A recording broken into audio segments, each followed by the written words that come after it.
Success பண்ணிருக்கேன். அதுலேயே award பண்ணியிருக்கேன். இதை 3 அவார்டு கைது பண்ணிக்கலாம். இந்த 3 அவார்டு மாதிரி 1600 அப்ஜெக்ஷனை அடிக்கவே முடியாதுன்னு வச்சிருந்ததை கட்டி வச்சவனுக்கு காசு கொடுத்து தான் அடித்தோம். அதில் மாற்றம் இல்லை. ஏன்னா காசு வாங்கிக்கிட்டு தான் அந்த அப்ஜெக்ஷனை அவங்க ட்ரா பண்ணாங்க. யாரோ ஒருத்தன் சம்பாதிச்ச காசு கொடுத்தேன் அடிச்சான். எழுத்துருக்கு பார்த்தீங்களா, இவர் இந்த மாதிரி பணி ஓய்வு பெற போகிறார், இவருடைய தனிக்க தலையினால் இவருக்கு ஓய்வு நிற்க போகுது, இதனால் இதை சிறப்பிடமாக இருக்கிறது இதை விடுவிக்கலாம் அப்படின்னு எழுதுனே பார்த்தீங்களா. காசு வாங்கி அடிச்சிட்டேன். இது மாதிரியான வேலைகளை செய்வது நிறைவானதுக்கு பிறகு நான் ஒரு கிராம பஞ்சாயத்தில் இருக்கேன். ஒரு 20 ஆண்டுகளாக கணவன் மனைவியும் ஒரு அமைப்பில் 20 ஆண்டுகளாக பிரசிடண்டாக இருக்காங்க. முதல் 10 ஆண்டுகள் ஒரு குடிநீர் இணைப்பு 5000 வாங்கினாங்க. 2வது 10 ஆண்டுகளில் குடிநீர் இணைப்புக்கு 10,000 வாங்கினாங்க. இப்போ என்னன்னா, நாங்கள் வந்ததுக்கு பிறகு நான் குடியிருக்கிற ஊரில் 635 அரசு ஊழியர்கள், அதில் ஓய்வூதியர்கள் 35 பேர், சொந்த வீடு இருக்கிறவங்க, அவ்வளவு பெரிய பஞ்சாயத்து. நாங்கள் 1.5 கோடி சேர்ந்து போட்டு எங்கள் வில்லேஜில் 3 ஸ்லம்பு எவன் ஒன்று போகணும், அவன் தான் தலைவர் ஆக முடியும். அந்த நான் 20 ஆண்டுகள் அவங்க இருக்கிறதா அவர் ஒரு உயர்ந்த ஒரு தன்மையில் இருக்கக்கூடியவர். அவங்களோட கட்டி தழுவி கரிச்சாப்பாடு போட்டு ஜெயிச்சு இதை முறியடிக்கணும்னா ஒன்றும் பணம் வேணும், இல்லாட்டி அரசியல் செல்வாங்க. அப்போ நம்ம என்ன செய்யறோம்னா, இந்த ஆளுங்கட்சியோட வரானேன்னு சொல்லிட்டு அரசியல் செல்வாங்க நம்ம மாற்றணும். அவன் வந்த உடனே நம்ம என்ன சொல்லி அவனை தலைவர் ஆகணுமோ அவனே வந்து எங்கிட்ட 25,000 ரூபாய் வாங்கிட்டு கிடைச்சோம். நாங்களும் கொடுத்தோம். நாங்களும் தான் கூட இருக்கிற நீங்க. ஏன்னா அந்த தண்ணி வாங்கினா ஒரு பெருமைன்னு நினைச்சிட்டு எங்க ஊருக்காக கொடுத்தாங்க. இன்னும் ஒரு சிரமத்தில் தான் நாம் அவனை கண்ட்ரோல் பண்ணும் பொழுது மிகப்பெரிய தாக்கத்தை ஏற்படுத்தி என் மீது என்ன சொல்லக்கூடாத வார்த்தைகள் இதெல்லாம். அதனால தயவு செய்து நீங்கள் அதை எடுக்க வேண்டாம். இப்போ என்னன்னா, மாவட்ட செயலாளர், மாநில துணை செயலாளர் அப்படின்னு வந்திருக்காரு சகோதரர் டேவிட் அவர்கள். அவர்களுடைய அனுபவத்தை சொல்வாரு. அதுக்கு அடுத்தபடியா விருதுநகரில் இருக்கக்கூடிய மாநில துணை பொதுச் செயலாளர் அவருடைய அனுபவத்தை எதுக்காக நாங்கள் உங்கள்கிட்ட பகிர்ந்துக்கிறோம். எங்களுடைய சிரமங்கள் உங்களுக்கு பறக்காது. தயவு செய்து நீங்கள் எதனால ஐயாட்ட சொல்லுங்க. எடுக்கலையா உங்கள் மாவட்டத்துக்கு அமைப்பாளர்கள் சொல்லிடுவோம். யாருமே இல்லைனாலும் ஒரு நபர் கொடுக்குறோம், நீங்கள் 24 மணி நேரம் எங்கெல்லாம் கூப்பிட்டு கேட்கலாம். தாராளமாக உங்களுக்கு உதவி செய்வதற்கும் உங்களுக்கு வழிகாட்டுதலுக்கும் அதெல்லாம் போகிறதுக்கு வழி தெரியாமல் தான் 7 வருஷத்துக்கு முன்னாடி எல்லாம் வழி தெரியாமல் ஐயாட்ட வந்தேன். நான் ஹைகோர்ட்டில் உனக்கு வந்து ஆன்டிசிபேஷன் பெயில் வாங்க முடியாது சொன்ன ஒரு காரியம் சொல்லுவார். நேராக நீங்கள் ஐடிட்டு போய் சொன்னாரு. செல்ஃபோனில் இருக்கிறத போய் காமிச்சா ஐடி பார்த்தாரு கோயம்புத்தூரில். அப்போ எனக்கு 67 வயது. அந்த அம்மாவுக்கு பிரசிடண்டுடைய அம்மாவுக்கு வயது 50. 50 வயது இளைஞர் 62 67 வயது இளைஞர் பாலியல் பலாத்காரமா யாரு இன்னைக்கு சொல்றது அப்படின்னா அந்த அந்த தூக்கி அவரை ஓசூருக்கு மாற்றிட்டு அன்றைக்கு நைட்டே வந்து என் திருப்பூர் மாவட்டத்துக்குரிய என்னோட சம்பந்தப்பட்ட 3 கேஸ் பாலியல் பலாத்காரம் தஞ்சாவூர். ஐயா என்ன சொல்றாங்க, ஆன்டிசிபேஷன் கிடையாது, அங்கே போட்டாங்க. அந்த வழிகாட்டுதலை அதிலிருந்து விருதுநகர் போட்டா இந்த பஸ்ஸில் போங்கன்னு சொல்றாரு. அந்த வழிகாட்டுதலை தெரிவிச்சது வாழ்நாள் முழுக்க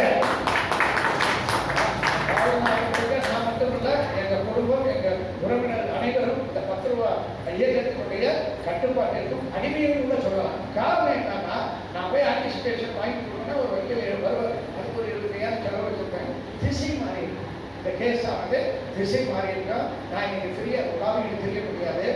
என்னை காப்பாற்றுறதுக்காகவே மாவட்ட செயலாளர், மாவட்ட ஆலோசகர், மாநில துணை பொதுச் செயலாளர் ஐயா நீங்கள் இப்படி இருங்க. எதுக்காக இந்த ஒரு போர்வை, இந்த ஒரு நமக்கு கொடுத்துருக்கிற கவசம் அதை வந்து நம்ம காப்பாற்றணும். இந்த நிலைமைக்கு நீங்கள் எல்லாரும் வரணும். ஒவ்வொரு பிரச்சனையை நீங்கள் ஒவ்வொன்றா கேளுங்க.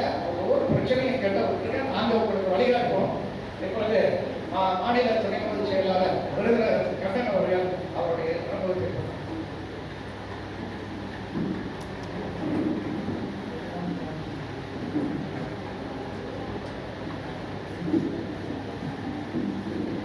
இந்த நல்ல நிகழ்ச்சிக்கு இங்கு வருகிறது. இந்த விழாவை சிறப்பித்துக் கொண்டிருக்கும் சமூக ஆர்வலர்கள் அனைவருக்கும் எனது முதற்கண் வணக்கத்தை தெரிவித்துக் கொள்கிறேன். எனது பெயர் கண்ணன். நான் 10 ரூபாய் இயக்கத்தினுடைய மாவட்ட செயலாளராக கடந்த 3 ஆண்டுகளாக இருந்து மாநிலத்தினுடைய துணை பொதுச் செயலாளராக இப்பொழுது பணியாற்றிக் கொண்டிருக்கிறேன். மக்களுடைய சேவையை கடந்த 25 ஆண்டு காலமாக நான் தொடர்ந்து மக்கள் பணி செய்து வருகிறேன். முழு நேரமாக ஒவ்வொரு பிரச்சனைகளையும் எங்களது மாவட்டம் விருதுநகர் மாவட்டத்தில் இங்கு சகோதரிகள் வந்திருக்காங்கன்னு நினைக்கிறேன். ஆனால் அவங்களுக்கெல்லாம் என்னை அறிமுகம் தெரியலன்னு சொன்னாங்க. சாப்பிடும் போது கேட்டேன், என்னை தெரியாமல் இருந்திருந்தா உறுதியாக எங்கள் மாவட்டம் இல்லைங்கிறத உறுதியாக சொல்லலாம். ஏன்னா விருதுநகர் மாவட்டத்தில் கடந்த 25 ஆண்டுகளாக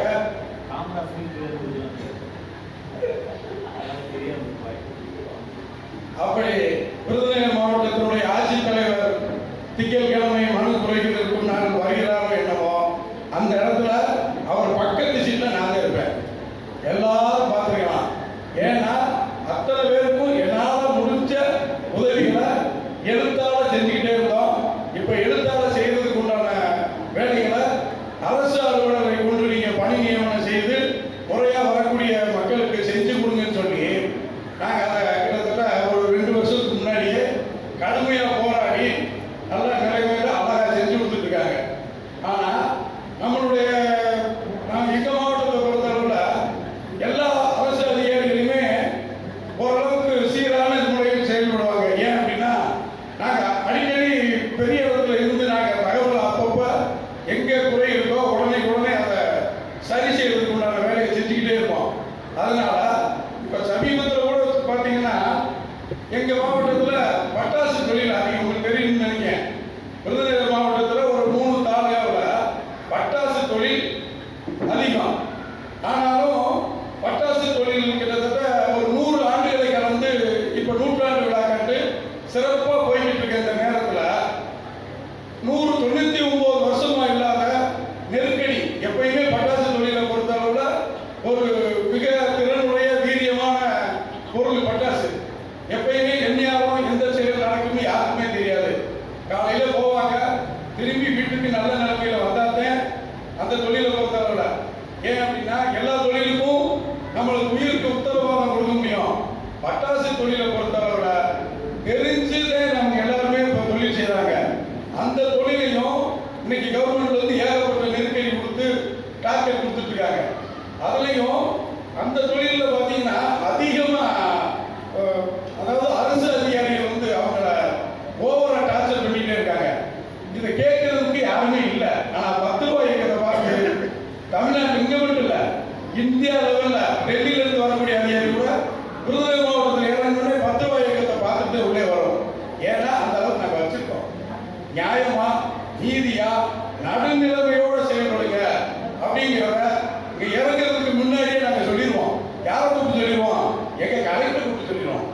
சார் இந்த மாதிரி வந்திருக்காங்க, இந்த மாதிரி நடந்துட்டு இருக்கு, இவங்க நெருக்கடினால உயிர் சேதம் ஏற்பட்டால் அதுக்கு நீங்க தான் பொறுப்பு அப்படின்னு நாங்கள் அவங்க நினைச்சிருக்கோம், பயமுறுத்தி வச்சிருக்கோம்.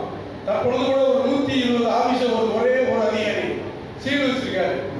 120 ஃபேக்டரிய தீபாவளி கடந்த 3 மாதங்கள் தான் இருக்கின்றோம். இந்த நேரத்தில் அவர் சீல் வச்சிருக்கிறத நான் யாருமே கேட்க முடியல, தட்டி கேட்க முடியல. நேற்று 2 நாளைக்கு முன்னாடி நான் அவரை சந்திக்கேன். வேலைக்கிழமை அன்னைக்கு போனோடனே எங்கள் ஆளுங்காரு 10 ரூபாய் இருக்கும், மனுவை கொடுத்தோம், உள்ள போனோம், சொல்லுங்க அப்படின்னாரு. 100 கோடி வச்சிருக்கவங்க கூட அரசியல் நிற்காங்க கையை கட்டிட்டு. எனக்கு ஒண்ணுமே கிடையாது. நான் இந்த பேஜ்ல என் எண்ணமும் கிடையாது. பஸ் டிக்கெட் எடுத்து போய் அந்த இடத்துல இறங்கி வெளியே நின்னேன். தலைவரை வர சொல்லி விடுங்க. உள்ள போனோம். ஏன்னா நீதியோடும் நேர்மையோடும் கரெக்டா இருக்கணும். இந்த ஆட்சியில நிறைய தவறுகள் பயன்படுத்த வேண்டாம். நல்லதுக்கு மட்டும் சேவை செய்யுங்க. அதே எங்களோட நோக்கத்தை சொல்றோம். மீண்டும் சொல்றோம். ஆட்சியை ஒருத்தரை போட்டு அவரை வன்மையா கண்டிச்சு அவர்கிட்ட நம்ம எதுவும் பிரதிபலன் எதிர்பாராத சூழ்நிலை நல்ல நிலைமையில இருக்கணுங்கிறது நம்ம பொதுச் செயலாளரோட வேண்டுகோள். ஒரு சின்ன தவறு செஞ்சாலும் எந்த தயவுதாட்சியும் பண்ணி நம்ம உறுப்பினர்களை இருந்து தூக்கி வெளியே போட்டுருவாங்க. நம்மளை கண்டுக்கிடவே மாட்டாங்க. 10 ரூபாய் இயக்கத்துக்கு நமக்கு சம்மந்தமே இல்லைன்னு. ஏன்னா 10 ரூபாய்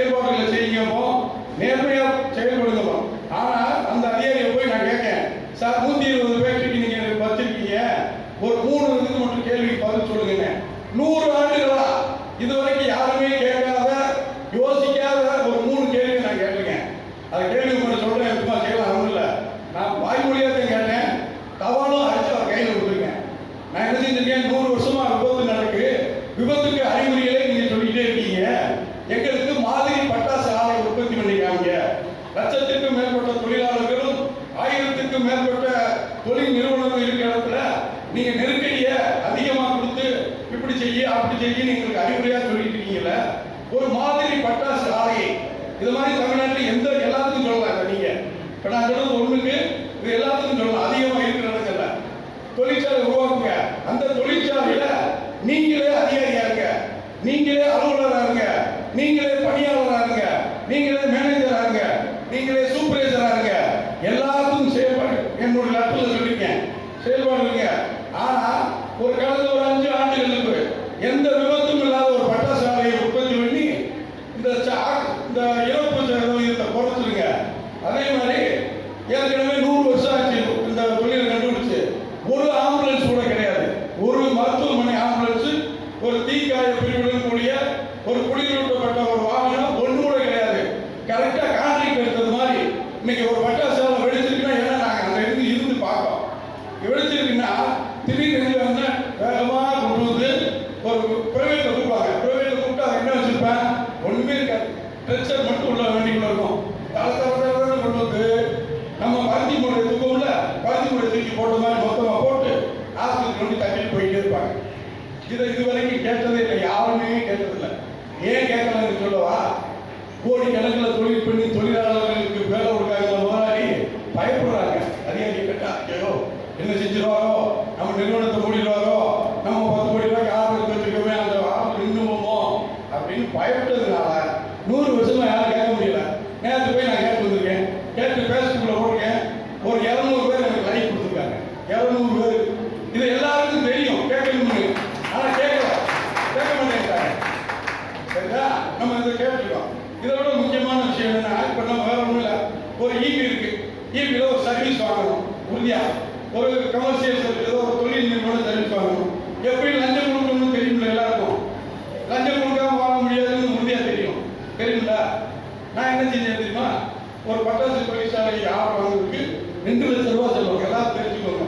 ஒரு தொழிற்சாலையில விற்பனை உரிமம் கடைகள்ல விற்பனை கடையில் விற்போம்ல, தீபாவளிக்கு சரக்கு வாங்க வருவாங்கல்ல, அந்த கடைக்கு எனக்கு நானே ஒரு கடை கட்டிருக்கேன், மாதிரி வச்சிருக்கேன். அப்ப எனக்கு கடை கட்டுறதுக்கு ரெடி பண்ணியாச்சு, லைசன்ஸ் ரெடி. அப்ப என்னுடைய பேப்பரை கொண்டு உள்ள கொடுத்தோடனே கலெக்டர் என் பேப்பருக்கு பின்னாடி கடைசியில் என்ன கொடுத்தேன் தெரியுமா, யாராவது எவ்வளவு லஞ்சம் வாங்குறதுன்னு பட்டியல் கொடுத்தேன். இதெல்லாம் உங்களுக்கு லைசன்ஸுக்கு தானே நீங்க கொடுப்பீங்க, நீங்க பின்னாடி ஒரு பட்டியல் வச்சிருக்கீங்க. சார் இந்த பட்டியல் படி கொடுக்கணுமா இல்ல கொடுக்க வேண்டாமா, எவ்வளவு குறைக்கலாம் அப்படிங்க. இருங்க ஈபி சர்வீஸ் கொடுக்க வந்தவங்க இருந்து கண்ணை ரூபா கொடுப்பாரு வாங்கிறாங்க. வீட்டு பெட்டி மாட்ட வருவாங்கல்ல, தூக்கிட்டு ஒரு 200 ரூபா 300 ரூபா அவர்கிட்ட ஏன்னு சொல்லிட்டு இருக்காரு, கண்ணை ரூபா கொடுப்பாரு வாங்கிறாங்க. அதே மாதிரி ஹெல்த் டிபார்ட்மெண்ட் இந்த தொழில்னால எந்த பாதிப்பு இல்லைன்னு சொல்லி வருவாங்கல்ல, புள்ளத்தில் ஒருத்தர் வந்திருக்காரு, அவங்க சொல்லிருக்காங்க பக்கத்துல கண்ணை ரூபா வாங்கிறாங்க சார், அவர் கொஞ்சம் கடினமான பார்த்துக்கோங்க. ஏன்னா கலெக்டர் உங்க மனுவெல்லாம் கொடுத்துருக்காரு, நீங்க எவ்வளவு வாங்குறீங்க, அவ்வளவு வாங்குறீங்க, போலீஸ் இவ்வளவு வாங்குது, ஃபயர் சர்வீஸ் இவ்வளவு வாங்குது, தீயணைப்பு எல்லாருக்கும் பட்டியல் போட்டு கலெக்டர் என் மனுவுக்கு பின்னாடி வச்சு கொடுத்தேன். இதை யாருமே பயன்படுத்தல. எல்லாரும் நான் கொடுத்த பிறகு எல்லாம் உஷாராயிட்டாங்க, நல்ல வேலையா போச்சுடா.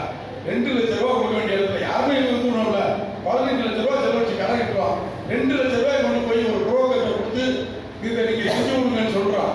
சாருக்காக அந்த கூட்டுறவு வேலை வாங்காரு. இவரால் அந்த பணியை பார்க்க முடியலன்னா அதுக்குன்னு ஒரு சில ஆட்கள் இருப்பாங்கல்ல, அவங்க கொடுத்து நல்ல வேலை கண்ணை கொடுத்த பிறகு இப்போ நம்மளுக்கு ஒரு 60,000 ரூபாய் குறைஞ்சிருச்சு, நம்மளுக்கு ஒரு 30,000 ரூபாய் கொடுத்தா கூட உதவியை கொடுத்துருவாங்க. இப்போ புரோக்கர் எல்லாம் குறைச்சிட்டாங்க.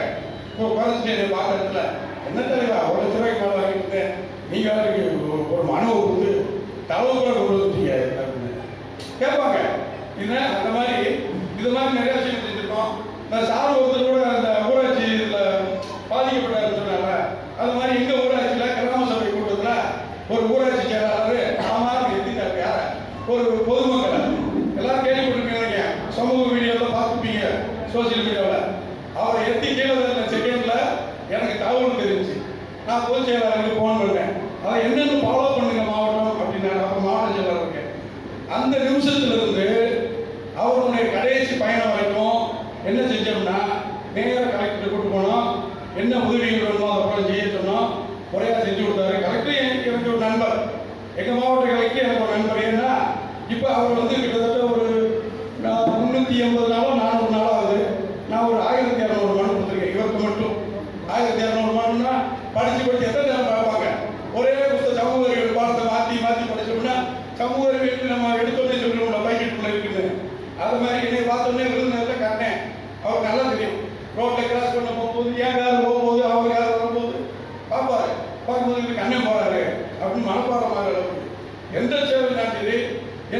மாவட்டத்தை பொறுத்தவரை ஒரு மூலையிலிருந்து என்னை கூப்பிடுவாங்க. சார் எங்கள் ஊரில் இந்த இடத்துல ஒரு தண்ணி இருக்கு, இது நீங்கள் செஞ்சு என்னை பழக்கப்பட்டவங்க எல்லாருக்கும் தெரியும். இங்கே வந்திருந்தா இது தண்ணி இருக்குன்னு சொன்னால் தண்ணினால எத்தனை பேருக்கு பாதிப்பு? ஒரு 5 பேருக்கு பாதிப்பு. உறுதியாக இருக்கலாம், பொதுமக்களுக்கு பாதிப்பு. உடனே ஒரு பெட்டிஷன், எத்தனை பெட்டிஷனே வாங்குவாரு? கொடுத்துக்கிட்டே இருக்கேன். கொடுத்துக்கிட்டே இருக்குன்னா எல்லாத்துக்கும் செய்ய முடியாது. ஒரு சில விஷயங்கள், ஒரு சில செய்யக்கூடிய, அதுக்காக உடனே ஒரு மருத்துவமனை கொடுங்க, ஒரு பெரிய பஸ் ஸ்டாண்ட் உடனே கட்டி கொடுங்க, அவர் கட்டி கொடுக்க முடியாது. சின்ன சின்ன உதவிகள் அந்த மாவட்டத்தில் நம்ம தேவைக்கு செஞ்சு கொடுப்பாங்க. நம்மளும் முறையாக கேட்கலாம். நீங்கள் மனு வந்து முதல்ல ஆட்சியை எழுதுறதுக்கு முன்னாடி பொதுநல மனு எழுதி பழகுங்க. இதெல்லாம் வந்து ஒரு சேவை தானே. எல்லாரும் சேவை மனப்பான்மை வந்திருக்கோம். யாரும் சம்பளத்துக்கு வந்திருக்கோம், யாருக்காக ஒரு தங்க கூட்டு வந்திருக்கோம் இல்லைல்ல. எல்லாரும் ஒரு சமூக உணர்வோட சமூக சேவையில் ஈடுபடணும், நல்ல ஒரு இதை மக்களுக்கு இது பண்ணணும், உதவி செய்யணும்னு நம்ம எல்லாரும் வந்திருக்கோம். இந்த கொண்டிருக்கோம், இன்னைக்கு பாலியல் கொண்டு இருக்கணும், NGO டீமெல்லாம் வந்திருக்காங்க. இப்போ அவங்கெல்லாம் வந்து ஒரு சமூக சேவையோடு வந்திருக்காங்க.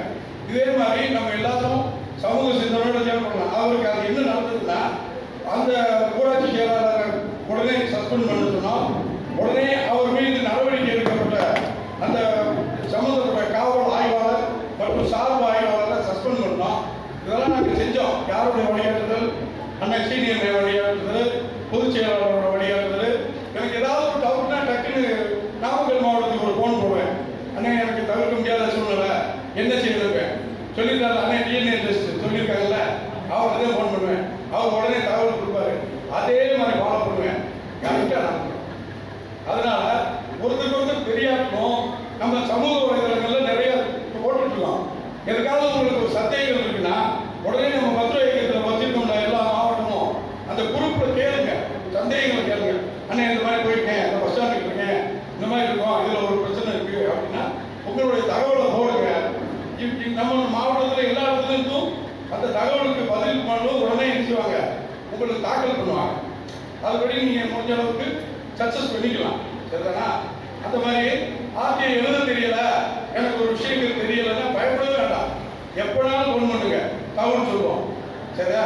முடிஞ்ச அளவுக்கு அதுக்காக ஓசியலாளருக்கு எந்நேரம் நம்ம பேச முடியாது. அவர் போய் நீதிமன்றத்துக்குள்ள இருப்பாரு, முக்கியமான இடங்கள்ல இருப்பாரு. எங்களுக்கு ஃபோன் பண்ணுங்க, பண்ணுங்க. எங்களை கூட மாவட்ட செயலாளர் இந்த செல்லப்பாண்டி இந்த மாதிரி இருக்காங்களே, இவங்கெல்லாம் பண்ணுங்க. சரிதானா? அதனால உங்களுக்கு தேவையான என்ன கருத்துனாலும் சரி அந்தந்த தொலைபேசி நபர்களுக்கு உடனே கால் பண்ணுங்க. உங்களுக்கான சேவைகள் நடக்கும். யாரும் லஞ்சம் கேட்கிற மாதிரி இருந்துச்சுன்னா எனக்கு போனடியே நான் உங்களுக்கு ஐடியா அழகாக சொல்றேன், என்ன செய்யணுங்கிறத. சரிதானா? என்னோட தொலைபேசி கொடுத்துருங்க. எனக்கு இங்கே லஞ்சம் கேட்கறாங்கன்னு சொல்லுங்க, நான் உங்களுக்கு அழகாக விவரம் சொல்லிக்கிறேன் என்ன செய்யணும்னு. அடுத்த செகண்ட் என் ஃபோன் போனால் போதும். ஃபோன் போய் 10 ரூபாய் கேட்காங்க. பேர் வந்து பேர் கிடையாது. விருதுநகர் மாவட்டம் 10 ரூபாய் பேசுறேன்னு சொன்னா நான் தான். ஏன்னா அப்படி சொல்லி யாரும் பேச மாட்டாங்க. நான் ஒரு ஆள் தான் பேசிட்டு இருக்கேன். இன்னொரு ஆள் அக்கா இருக்காங்க மாவட்ட செயலாளர். அவங்க இப்போ அவங்க பேச ஆரம்பிச்சிட்டாங்க. இப்போ நான் மாநில பொறுப்பு போனதுனால அக்கா தான் பேசுவாங்க. பார்த்துக்கோங்க. அவங்க நினைஞ்சிருக்காங்க தெரியுமா, ஒரே ஒரு நிமிஷத்துல ஒரு ஊராட்சி மன்ற தலைவரை உடனே கொண்டு போய் எஃப்ஐஆர் போட்டோம். யாராவது போட்டிருக்கீங்களா? இதுவரை ஊராட்சி மன்ற தலைவர் அடிப்பாருங்க, எங்களால் அடிக்கல. ஆனால் இன்னொன்று, எல்லாருமே பலம் தெரிஞ்சு போராடணும். அந்தந்த பலம் நம்மள எவ்வளவு இருக்கு, இந்த அந்த பலத்தின் தக்க போராடணும். இங்க இருந்துக்கிட்டு நான் மதுரை கலெக்டர் வச்சேன்னா 5 நிமிஷத்துல நிர்வாணம். எனக்கு என்ன பலம்? விருதுநகர் மாவட்டத்திலிருந்து வச்சேன்னா அங்கே ஜெயிச்சிருவேன். இங்க இருந்து வச்சா ஜெயிக்க முடியாது. அப்ப அவங்களுடைய பலம் அங்க எப்படி இருக்கோ அதற்கு தகுந்தவாறு போராடணும்.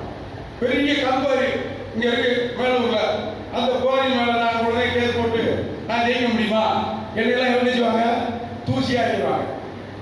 அப்ப நம்ம பலம் எவ்வளோ, அந்த பலத்துக்கு தகுந்த போராட்டம் பண்ணா நம்ம ஆட்சியில ஜெயிக்கலாம். சரிதானா? சார் சொன்னாங்களா 2-3 ராணுவ ரகசியம், போலீஸ் ரகசியம், இந்த மாதிரிலாம் கேட்கக்கூடாதுன்னு சொல்லியிருக்காங்கல்ல. இந்த மாதிரி நம்ம கேட்க சட்டத்தில் எழுதுனா அதை கேட்க மாட்டோம். ஆனாலும் கேட்கக்கூடியதுல மணல் குவாரியை பத்தி கேட்டுக்கிட்டு, அமைச்சர்களை பத்தி கேட்டுக்கிட்டு ரோட்ல அடிவாங்கிட்டு கிடக்க வேண்டாம். பொதுவாக நம்மளுக்கு என்ன சேவை செய்ய முடியுமோ அதில் செய்வோம். நியாயப்படி கேட்போம். பெரிய வேலையை எங்கிட்ட ஒப்படுத்துருங்க, நீங்க செய்ய வேண்டாம். பெரிய வேலை இருக்கா, தலைவர் இதை எப்படி செய்யறது, எப்படி கொண்டு போறதுன்னு சொல்லுங்க. முடிஞ்ச அளவுக்கு நாங்கள் ஒரு 20 வருஷமா சாரோட அனுமதியோட விவரங்கள் கேட்டு நிறைய சேமிச்சு வச்சிருக்கோம். சேமிப்பு கிடங்கு இருக்கு. நாங்கள் கூப்பிட்டு வழி சொல்லுவோம். மதுரைக்கு போகும்போது மாட்டுத்தாவணி வழி போனதுக்கு இப்படியும் பாதை இருக்கு, இங்க இப்படியும் பாதை இருக்கு. நீங்கள் மெயினில் மட்டும் போயிட்டு இருப்பீங்க, நாங்கள் சந்துக்குள்ளபடியும் போயிடுவோம். காரணம் என்னன்னா, எங்களுக்கு வழக்கறிஞருடைய வழிமுறைகள் நிறைய சொல்லி கொடுத்துருக்காங்க, கற்றுருக்கோம். ஒரு சில விஷயங்களை இப்படி கொண்டு போகணும், இதை செயல்படுத்த வேண்டாம். நானும் இப்போ வரைக்கும் கடந்த ஒரு 2 வருஷத்து வரைக்கும் எனக்கு எங்க இப்படி போகணும்னு தெரியாது. கையை பிடிச்சி பார்க்குறாரு போச்செயலாளர், தலைவரை அப்படி போகக்கூடாதுன்னு. இப்போ தெளிவு தெரிஞ்சிச்சா அவுத்து விட்டாரு கையை. இப்போ நான் போய்கிட்டே இருப்பேன். காரணம் என்னன்னா, இங்க இருந்து விருதுநகர் போவேன், விருதுநகர் ஒன்று கேட்பேன், திருநெல்வேலி போவேன், திருநெல்வேலி கலெக்டர் ஒன்று கேட்பேன், ஈரோடு போவேன், ஈரோடு மாவட்ட ஆட்சித்தலைவர் ஒன்று கேட்பேன். காரணம் என்னன்னா, அந்த அளவுக்கு நாங்கள் நிறைய விஷயங்களை உங்களை மாதிரி இப்போ சிறுக இன்னைக்கே புதுசாக பயிற்சி வகுப்புகள் நிறைய வந்திருக்கீங்க. சாருடைய விவரங்கள்லாம் கேட்டிருப்பீங்கன்னு நினைக்கிறேன். மாநில எழுதுற விஷயங்கள்லாம் அதெல்லாம் கொஞ்சம் தெளிவுபடுத்திக்கோங்க. தெரியாத விஷயத்த உடனே தெரிஞ்சுக்கிற முடியாதோ அருகாமையில் பக்கத்தில் உள்ளவங்ககிட்ட கேட்டுக்கோங்க. நம்ம வாட்ஸ்அப் குழுவில் இருங்க. வாட்ஸ்அப் குழுவில் நாங்கள் போடுற செய்திகளை பாருங்க. உங்களுக்கு சந்தேகம் இருந்தால் மெசேஜ் பண்ணுங்க, உடனே பதில் கொடுப்போம்.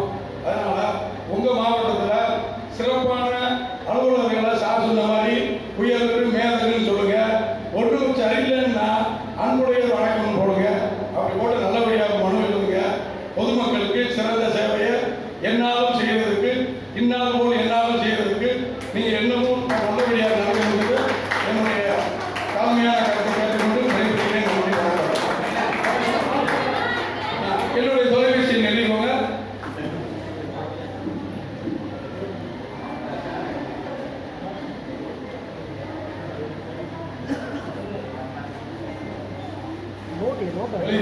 கே கண்ணன்.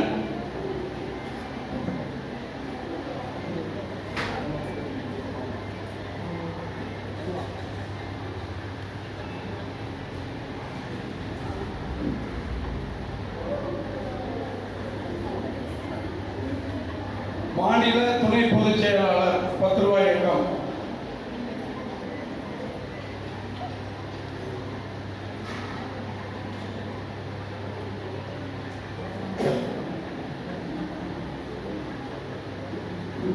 தொண்ணூத்தி 26 26 55 02 68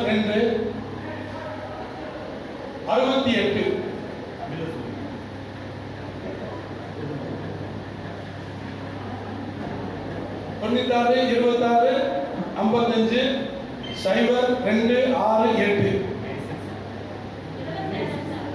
96 26 55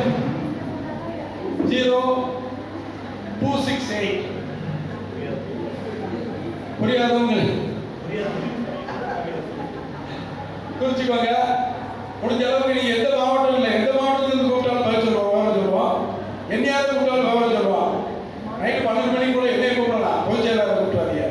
அவங்க வீட்டில் சண்டை விடுவாங்க, என்னைய கூப்பிடலாம்.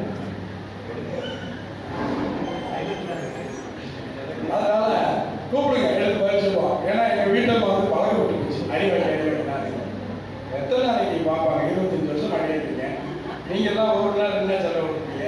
பிள்ளைங்கெல்லாம் மாதிரி கிளம்பி வரும்போது எங்கேயா வர எங்கே கூட தெரியுமில்ல, வழக்கமா தெரியும், அங்கதான் பாரு, சரி அவருக்கு அங்கே சரி அப்படின்னா. அதனால சமூக சேவையை செஞ்சு என்ன ஒண்ணு, எங்க வீட்டுக்காரம்மா கூட்டு போகும்போது ஒண்ணுதான் கிடைக்கும். எனக்கு எது கிடைக்கும் உங்களுக்கு தெரியும்?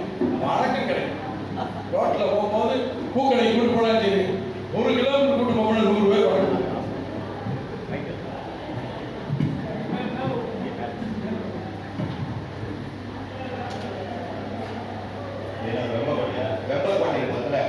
விஜயகாந்த் 2 நாள் சட்டப்பயிற்சி வச்சிருந்தார். முதல் நாள் இரவு இந்த மனசுல பேசுறதுக்கு நேரம் இல்லை. என்னை வரவேற்று கூட்டிட்டு போனாரு, வண்டியில் கூட்டிட்டு போய் நிகழ்ச்சி இறங்கிட்டாரு. கரெக்டாக சோறு போட்டாரு, கரெக்டாக டீ கொடுத்தாரு. அடுத்த நாள் காலையில நடைபயிற்சி போனோம். ஒரு 3 கிலோமீட்டர் தூரம்.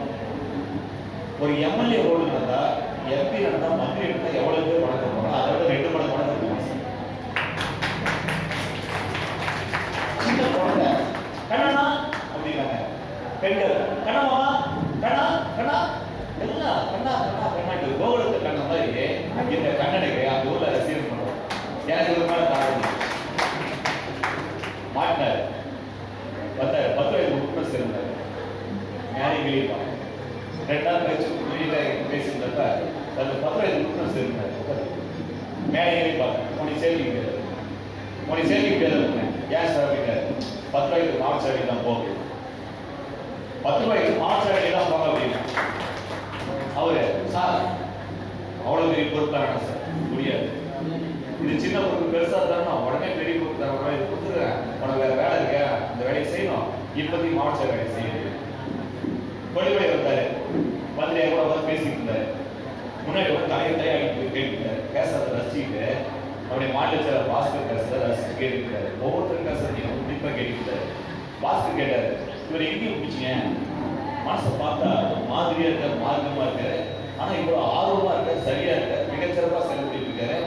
ஒரு அதிகாரிகள் எப்படி அணுகுங்கிறத இந்த மனிதர் மிகச்சரியா கையாளுறாரு. எப்படி ஒரு நம்மகிட்ட மாட்டினாரு? அவ்வளவுதானே. புதுவழி வாய்ப்பு அவர் எழுந்தாரு. மாநில துணை பொதுச்செயலர் சொல்றாரு. அவருக்கு தெரியாது. அப்புறம் தான் தெரியும் மாநில துணை பொதுச்செயலரா, அடுத்து பொதுச்செயலாளர் போடலான்னு. அடுத்து பொதுச்செயலாளர் தேர்தல் எலெக்ஷன் கேட்கலான்னு வந்த வேலை செய்து டூஜே கலாய்வு அதிகாரி வந்து நேரில் அந்த அரசு அலுவலகத்தில் போயிட்டு அரசு வேலைக்கு பார்வையிடலாம்னு சொல்லுவோம். ஒரு அரசு அலுவலகம் எப்படி இயங்குறதையும் பார்வையிடலாம். ஒரு அரசு அலுவலகத்தில் போய் அவங்க பேப்பர், ஃபைல், கம்ப்யூட்டர் எல்லாத்தையுமே நீங்கள் போய் நேரில் பார்த்து உங்களுக்கு தேவையான ஆவணங்களை குறிப்புகள் எடுத்து நகல் பண்ணுறதுக்கு உங்களுக்கு அதிகாரம் இருக்கு. நல்ல விஷயம் தானே. சரி, நேரில் போனால் என்ன நடக்கும்?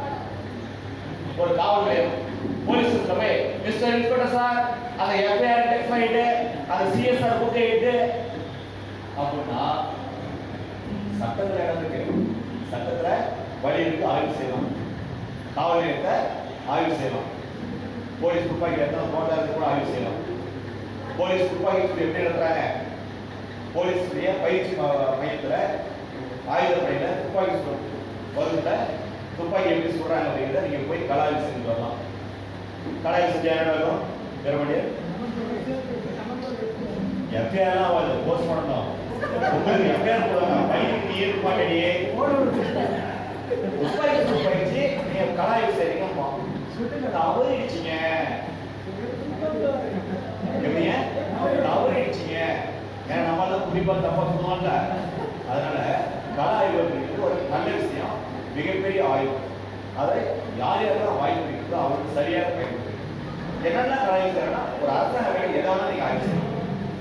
எதிராக சொன்ன காவல்துறை துப்பாக்கி வச்சிருக்கிறாங்கல்ல, அதை ஆய்வு செய்யலாம். ஆய்வு செய்யறதுனால என்ன லாபம் நஷ்டம்? தகவல் பயன்படுத்த என்ன லாபம் நஷ்டம்? இந்த சமுதாயத்துக்கு எழுதுறதுதான் லாபம் வருமோ அந்த விஷயங்கள் தகவல் கேளுங்க.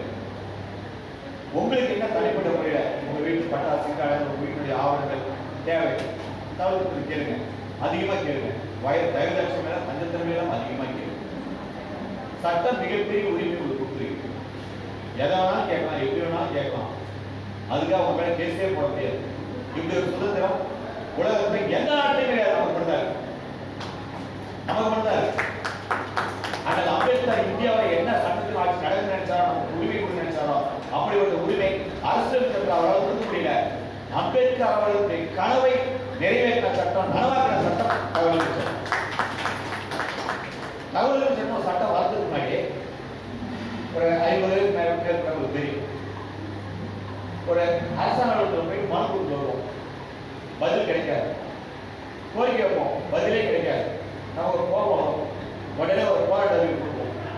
காலிவர் சாஸ்திர, வீரவாக சாஸ்திர, வீடுவாக சாஸ்திர வாசல்ல கோஷம் போடுறோம், ஆர்ப்பாட்டம் பண்றோம், சாலைகள் பண்றோம், அறிவித்துவோம். அதிகாரிகள் போராட்டம் பண்ணிட்டு போ அப்படின்வாங்க. நம்ம ஒரு காய்கறி சாஸ்திரத்தை மதுரை நல்லாகுளம் மைதானத்துக்கு காய்கறி சாஸ்திரம் முன்னே வீடியோ அரசாங்க சாஸ்திர தமிழக அரசே, மத்திய அரசே செய்து விடு, செய்து விடு, முடிவு எசதி செய்து விடு அப்படின்னு பட்டத்தறி கோஷம் போடுவோம்.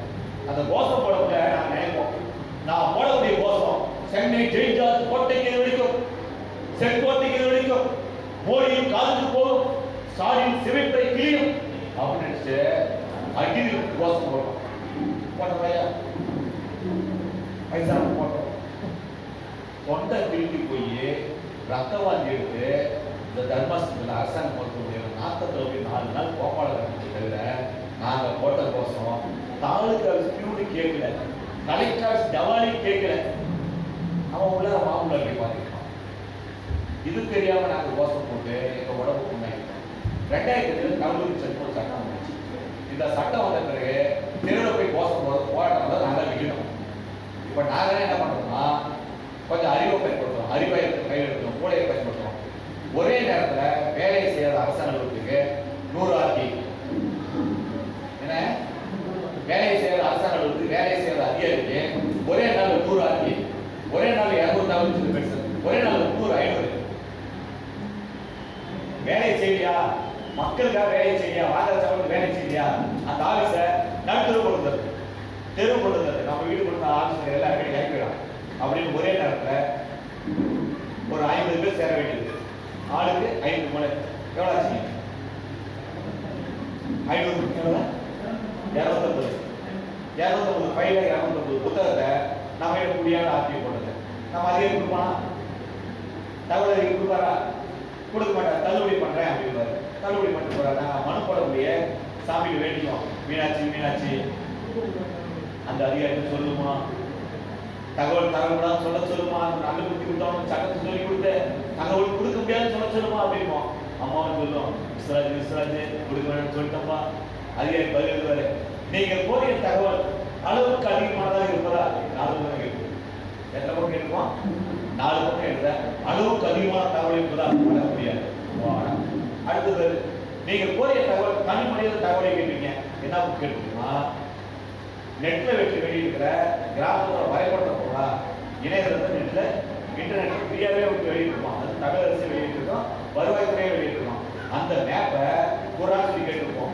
நம்ம தாசில்தார் சொல்லுவார், நீங்கள் கோரிய தகவல் தனி மனித ரகசியம் என்பதால் அடுத்தவரை அந்த நேரத்தில் தலைவருடைய தகவல் என்பதால் வழங்க முடியாது. அப்பாடா, ஒரு மேப் 200 ரூபா, 10 மேப்பு 2000 ரூபாய் மிச்சம் மாட்டார் நம்ம தாசில்தார்.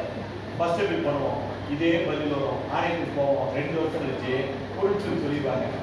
250 போனோமா, அடுத்து இன்னொரு 250 பேசு. அதே போட்ட அந்த அலுவலகத்தை 3 வருஷத்துக்கு மனதை பாதிக்கப்பட்டதா மாற்றிக்கணும். அவன் ஆஃபீஸில் போன உடனே ஆர்டி தத்தையா இருக்கும், அதுக்கு வர வேண்டிய பதில் தத்தையா எடுத்து வச்சிருப்பான். அந்த ஆஃபீஸ் பார்த்தீங்கன்னா ஒட்டுமொத்தமா சைக்கோ. அப்புறம் யோசிப்பான், என்ன பிரச்சனை? இப்போ நம்ம ஒழுங்கா வேலை செய்யல, அந்த கிராம மக்கள் ரத்தம் பொறுப்பை குடியிருக்காங்க, பட்டா கேட்டாங்க, பட்டா தரமாட்டோம் திமுறா சொன்னோம். அவங்க நமக்கு பட்டா போட்டாங்க, நம்ம வச்சுக்க பட்டையை போட்டாங்க.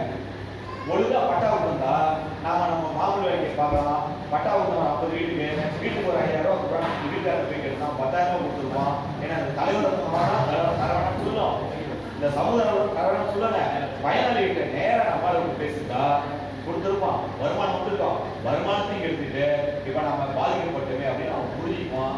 அடுத்த முறை சமுதாய வளர்கள், தகவலார் வளர்கள், பொதுமான மக்களுக்காக போராட்டத்தில் ஒரு மனு கொடுத்தாங்கன்னா, பொதுநலம் சார்ந்த மனு வந்துச்சுன்னா முதல்ல நம்மளுக்கு காரியம் செய்து கொடுப்பார்கள். இப்படிப்பட்ட போராட்ட முறையை கையில் எடுத்துருக்கோம், ஜெயிச்சிருக்கிறோம். இந்த 2005 சட்டம் வரதுக்கு முன்னாடி நான் பல்வேறு நாமக்கல் மாவட்ட பகுதியில் பல்வேறு வேலைகள் செஞ்சிருக்கோம், பொதுமக்கள் தொடர்ந்து போராடி இருக்கோம். அதை கிடைச்ச வெற்றி பார்த்தீங்கன்னா, நம்ம தூத்துக்குடி வேதாந்தா இருக்காங்களே, யாருங்க அவங்க? ஸ்டெர்லைட். இவங்க கொல்லிமலையில, நாமக்கல் மாவட்டத்தில் கொல்லிமலையில மலையை தரையை வெட்டி இருக்காங்க. நீங்க முண்டமா இருக்கு, மலைக்கு மேல 1000 அடி 2000 அடி பள்ளம் தோட்டி அங்க இருக்க பாக்ஸின் காலத்துல கொள்ளைன்னு சொல்லிட்டாங்க. இங்க எப்படி மலையை குறைஞ்சாங்களோ மலையை பின்னால அந்த மாதிரி மலைக்கு மேல போய் மலைக்கு உள்ளார ஓட்டையை போட்டு 2000 அடி 3000 அடி தாதுக்கள் எடுத்து மலையை கெடுத்துட்டாங்க.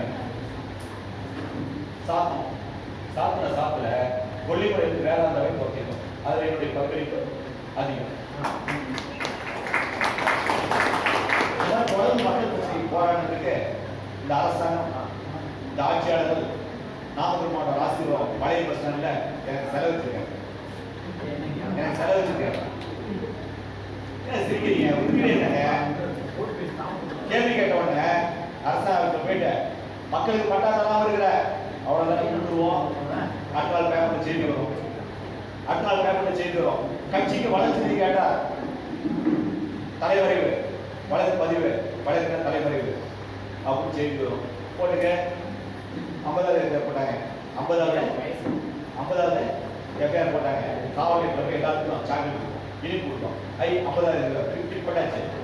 மக்கள் பிரச்சனையாக போராட்டம் பொதுமக்கள் பிரச்சனைக்கு போராடுறோம். அதை ஒரு சத்தமாக பேசுகிறோம்.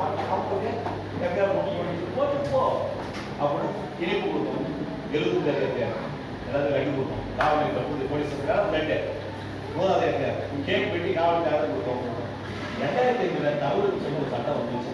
இந்த சட்டம் வந்த பிறகு நல்லுடைய முன்ன என்ன வேலை செஞ்சாலும் பொது வேலை செஞ்சாலும் அதை விட 1000 மடங்கு 1,00,000 மடங்கு வேலை செஞ்சுக்கிறேன். ஒரு முன்ன பேசுறதை விட 1,00,000 மடங்கு சவுண்டா பேசியிருக்கேன், அதிகமா பேசியிருக்கேன், அதிகமா செஞ்சுட்டு இருக்கிறேன். நான் மட்டும் செய்யல, ஒரு 1000 பேர் செய்ய வச்சிருக்கிறேன். ஒண்ணு இப்ப இந்த சட்டத்தை மக்கள் கொண்டு தருணமா வேணும்.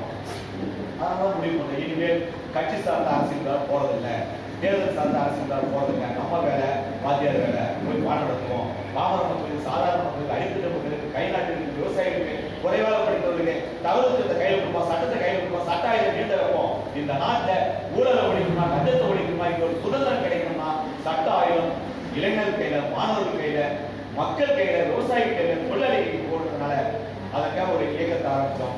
அந்த இயக்கம் தான் 10 பைசா இயக்கம். என்ன இயக்கம்? நாம 10 ரூபாய்க்கு சொல்றோம். இந்த அதிகாரிங்க அந்த 10 பைசா இருக்காங்களே, ஒரு ஐயாவுக்கு கேட்டாரு, காலையில பேசுறீங்க 10 ரூபாய் இருந்தா என்னன்னு சொல்லவே இல்லை. எனக்கு தூக்கி வாரி போச்சு. 11 மணிக்கு ஆரம்பிச்சு 1:30 மணி வரைக்கும் தொண்டை தண்ணி வந்த நானும் 10 ரூபாயில ஆற்றி போடலாம், அவங்க விலை வைக்கிற 10 ரூபாய் காசு ஆற்றி போடலாம்னு சொல்லிட்டு இருக்கிறேன். இவர் இப்ப கேட்கறாரு, கையறிக்கானே வேணாம் இருந்துக்காரு. 10 ரூபாய்க்கு என்னன்னு கேட்காரு. அப்படி 10 ரூபாய்க்கு என்ன ஆகுதுன்னா வேற ஒண்ணு இல்லைங்க. 10 ரூபாய் காசுல ஒரு வெள்ளை பேப்பர்ல சாதாரண ஒரு விவசாயியால உங்களால் கொண்டாடியால ஜனாதிபதியை கேள்வி கேட்க முடியும், பிரதமரை கேள்வி கேட்க முடியும், பாராளுமன்றத்தை கேள்வி கேட்க முடியும், சுப்ரீம் கோர்ட்டை கேள்வி கேட்க முடியும், எந்த அதிகாரத்தையும் கேள்வி கேட்க முடியும், எந்த அதிகாரியும் கேள்வி கேட்க முடியும். இவ்வளவு பெரிய அதிகாரத்தை தகவல் சட்டம் உங்களுக்கு கொடுத்துருக்கு. இதை மக்களை கொண்டு சேர்க்கணும். போய் கிராம கிராமமா ஊர் ஊரா போய் இதுதான் 10 ரூபாய் ஸ்டாம்பு, இதுதான் 10 ரூபாய் காசு, ஒரு வெள்ளை பேப்பரை ஒட்டி கேளு அதிகாரிகள் கேள்வி கேளு. உங்க ஊர் நலவு பண்ணவே உங்களுக்கு தேவையான அரசாங்கம் எடுத்துட்டு வா, இந்த அலுவலகம் உனக்கானது, இந்த அரசாங்கம் உனக்கானது, நாடு உனக்கானது அப்படின்னு சொன்னா பகுதியில் சேர்க்க முடியுமா? முடியாததுனால இந்த இயக்கத்துக்கு பேர் வைக்கிறதுல சமூக ஆர்வலர் பாதுகாப்பு இயக்கம், தகவல் ஆர்வலர் பாதுகாப்பு இயக்கம், இந்த மாதிரி ஒரு 300 பேரை பரிசீலனை எடுத்தோம். ஒரு 10ஆம் கிளாஸ் பையனான ஒரு தம்பிக்கு சொன்னார். 10ஆம் கிளாஸ் பையனான ஒரு தம்பிக்கு போன ஆராய்ச்சி இந்த இயக்கத்துக்கு பேர் வைக்கிறத நாங்கள் தடுமாறி போட்டு சொன்னார்.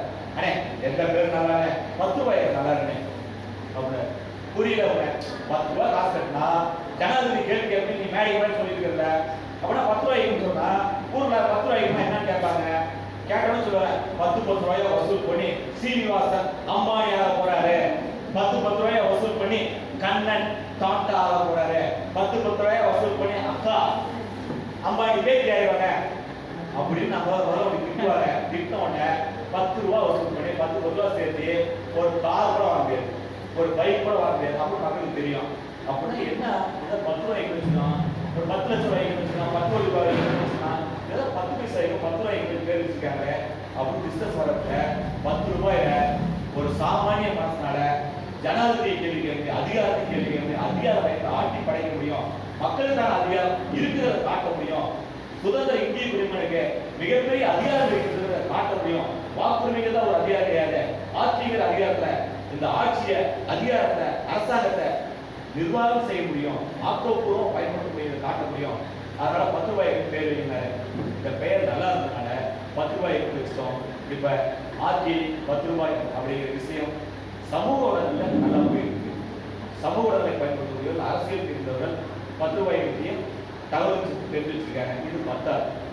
சாதாரண பாவ மனிதர் ரேஷன் கடையில் போய் பொருள் கேட்கறோம், 100 கிராம் கம்மியாக கிடைக்குது, உடனே அந்த சாதாரண பாவ மனசு கேட்கணும். எப்ப ரேஷன் கடை சேல்ஸ்மேன் புகார் பதிவேடு என்ன பதிவேடு? புகார் பதிவேடு. ரேஷன் கடையில புகார் பதிவேடு இருக்கு.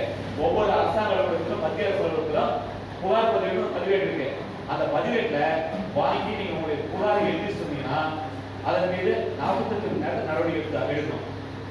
1 மாசத்துல பதில் சொல்லி ஆகும். அப்படி புகார் நம்ம ரேஷன் கடை பாத்துட்டீங்களா? வச்சிருப்பாங்க, பத்திரமா வச்சிருப்பாங்க. நேரா ரேஷன் கடையில் போய் கேட்டு ரேஷன் கடையில் டென்ஷன் ஆகிக்கிறாங்க. எனக்கு என்ன மாவட்டம் திருப்பத்தூர் மாவட்டத்தில் ஒரு தம்பி ரேஷன் கடையில் பொருள்லாம் கம்மியாக போடுறாங்க, என் ஊர் கடைக்கு எவ்வளோ பொருள் வந்துச்சுன்னு ஆர்டி கேட்டார். என் ஊர் ரேஷன் கடைக்கு எவ்வளோ சக்கரை வந்துச்சு, எவ்வளோ கோதுமை வந்துச்சு, எவ்வளோ அரிசி வந்துச்சுன்னு கேட்டார். இது எவ்வளவு கேஸ் தெரியுங்களா? என் ஊர் ரேஷன் கடைக்கு அரசாங்கம் எவ்வளோ அரிசி வந்துச்சு, எவ்வளோ நாளுக்கு எவ்வளோ அரிசி கொடுத்துன்னு கேட்டார். ஏதாவது தப்பு இருக்குங்களா? உடனே அந்த ரேஷன் கடைக்காரர் பரிசு கொடுத்தார். தம்பியோட ரேஷன் கார்டை பக்கத்து ரேஷன் கடைக்கு உட்காந்து காரை கேன்சல் கொடுத்தாரு. எனக்கு எந்த பொருள் வேணாம் தம்பி சொன்னாரு. அதனால கௌரவ குடும்பத்தையும் மாற்றி விட்டார். செல்போன் மாற்றி விட்டார். மாத்தின பிறகு செல்போன் அதே நம்பரே இருந்துச்சுன்னா இவர் போய் மறுபடியும் மாற்றி அந்த கடையில் பொருள் வந்துருவாரு. இவன் மூஞ்சிலே நாம முடிக்கூடாது. இவன் ரேஷன் கடை போய் வராம பண்ணிக்கலாம். இவன் ரேஷன் கடை எல்லாம் பண்ணிக்கலாம். சர்க்கரையும் அவனுக்கு கிடைச்சக்கூடாது, கோதுமையும் கிடைச்சக்கூடாது, ரேஷன் கடை கிடைச்சக்கூடாது. சாதாரண ஒரு எளிய தொழிலாளிக்கு ரேஷன் கார்டை கௌரவட்டையா மாத்தாங்க. எந்த பொருள் வேணாம் அப்படின்னு சொன்னது செல்போன் நம்பரையும் மாத்திட்டாரு. இப்போ ரேஷன் கார்டு ஐடி கார்டு மாறிடுச்சு. ஆதார் கார்டு எதுக்கு பயன்படாத ஒரு அடையாளத்தையே மாறிடுச்சு. நம்ம ரேஷன் கடைக்கு போய் பொருள் வாங்குவாங்க. உன் கார்டை நீ கௌரவட்டையா மாத்திட்ட, உன் கார்டுக்கு எந்த பொருள் தரமாட்டோம் அப்படின்ட்டாங்க. நெட்ல போய் இன்டர்நெட்ல போய் உட்காந்து அது சரி பண்ணா உட்காந்தா இது ஒரு கார்டு கடைக்கு போக முடியும். ரேஷன் கடைக்கு பொறுப்பான அதிகாரி என்ன டிஎஸ்ஓ போய் கேட்டா அவங்க சொல்றாங்க, ஆர்டி முதல்ல உன் கார்டு அப்படின்ட்டாங்க. அதுக்கு இன்னொன்று சொன்னாங்க, மாவட்ட வளர்ச்சி கூடுதல் மாவட்ட அந்தஸ்திய ஒரு மிகப்பெரிய அதிகாரியா தம்பிக்கு போன் சொல்றாங்க, தம்பி என்னமோ ரேஷன் கடைக்காரங்க 5 லட்ச ரூபா பணம் கேட்டு மிரட்டினாங்க அப்படின்னு அவன் கேஸ் கொடுக்க போறான் தெரியுமா? சைபர் கிரைம்ல கேஸ் தர போறான் தம்பி. அப்புறம் அந்த அம்மா ஒரு ஏமாளி ஒரு இடிச்சவனை சாதாரண மனுஷன் மாட்டினாச்சு. 10 நிமிஷம் அந்த அம்மா மிரட்டுச்சு. நம்ம எல்லாம் கேட்டு கடைசியா சொன்னான், ஏமா தயவு செஞ்சுமா போலீஸ் கேஸ் கொடுமா, நான் கேஸ் கொடுப்பேன். நீங்க கால கடைக்கு போய் கொடுத்தான் 5 லட்ச ரூபாய் கேட்டு ரேஷன் கடை ஊழியரை மிரட்டி வழக்கு பதிவு செய்யணும். ரேஷன் கடைக்காரன் என்ன பண்ணிட்டான், வேற வழி இல்லாம போலீஸ் கொடுக்கலாம். தம்பி குப்புசாமி ரேஷன் கடை ஊழியரான என்னைய ஆட்கள் விட்டு 5 லட்ச ரூபாய் பணம் கேட்டாரு. நம்ம நேரம் ஸ்டேஷன் போனோம். அவன் ஏன் கேட்டாங்க, நீங்க ரிமாண்ட் கொடுங்க. போலீஸ் கேட்குது, எப்ப அவன் இங்க வந்து கேட்டான், போன்ல கேட்டாங்க, செல்லப்பட தம்பி அவன் செல்லப்பட என்னை கேட்டான். கால் டீட்டி பார்த்தா இவன் என்ன பண்ணா, அவன் வாழ்க்கையில பேசுறதே இல்லை. அவன் தான் இவன் 10 முறை கொண்டு எழுதிருக்கான். காவல்துறை பார்த்தது ரேஷன் கடை ஊழியர் 2 விரட்டு வெட்டி எழுதி வாங்கிட்டு இனிமேல் ஊரை ஒழுங்கா இருக்கணும் அப்படின்னு அனுப்பி வச்சுட்டாங்க. இப்ப நாம கேட்டுட்டு இருக்கோம், அவன் கொடுத்த புகார் எங்கேயா இருக்கணும், பொய்னா பொய் புகார் கொடுத்த எங்கேயா இருக்கணும் அப்படின்னு கேட்டுட்டு இருக்கோம். கேட்டதோட நம்ம மாவட்ட ஆட்சியை கட்டிட்டு இருக்கோம்.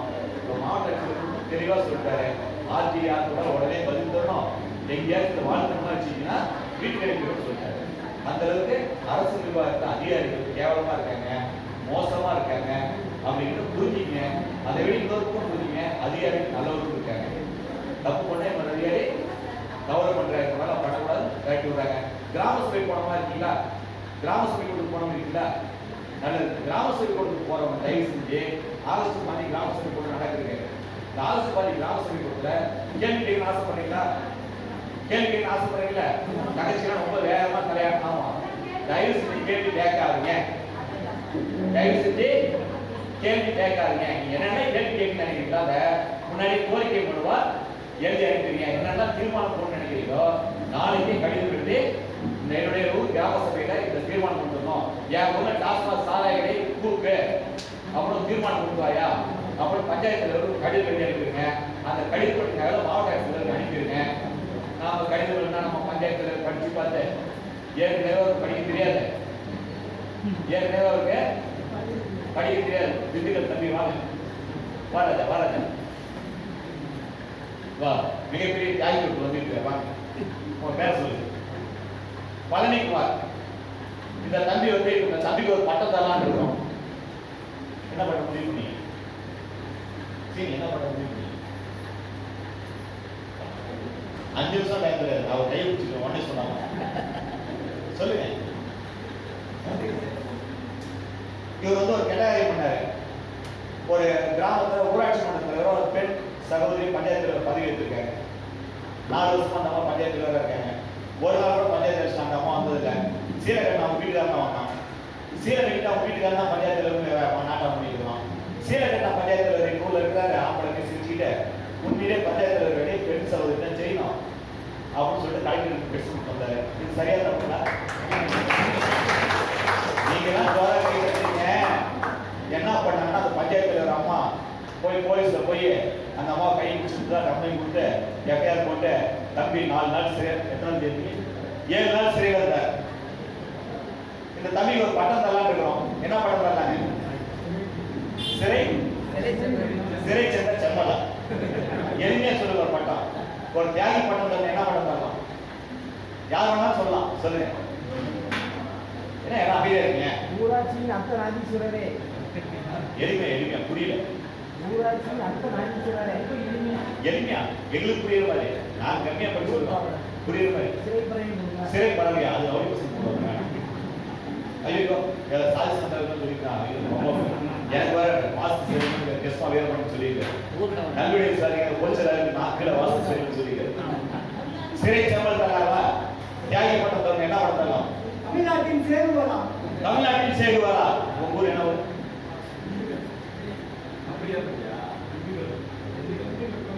திண்டுக்கல் சேகுவரா. கொடுத்தலாமா? திண்டுக்கல் சேகுவரா. திண்டுக்கல் சேகுவரா பழனிக்குமார். இவருக்கு நம்ம நீங்களாம் சேர்ந்து பட்டம் வச்சிருக்கீங்க. வாழ்த்துக்கள் திண்டுக்கல் சேகுவரா பழனிக்குமார். வாழ்க வாழ்க. நன்றி நன்றி நன்றி. அடுத்த முறை எப்ப ஜெயிலுக்கு போறீங்க? போராட்ட காலத்தில் அந்த ஒரிஜினல் வந்தாங்களா? இப்ப அவரு நம்ம சட்டப்படி பதிலடி தர போறோம். இவர் ஜெயிலுக்கு போட்டு எங்களுக்கு தெரியாது.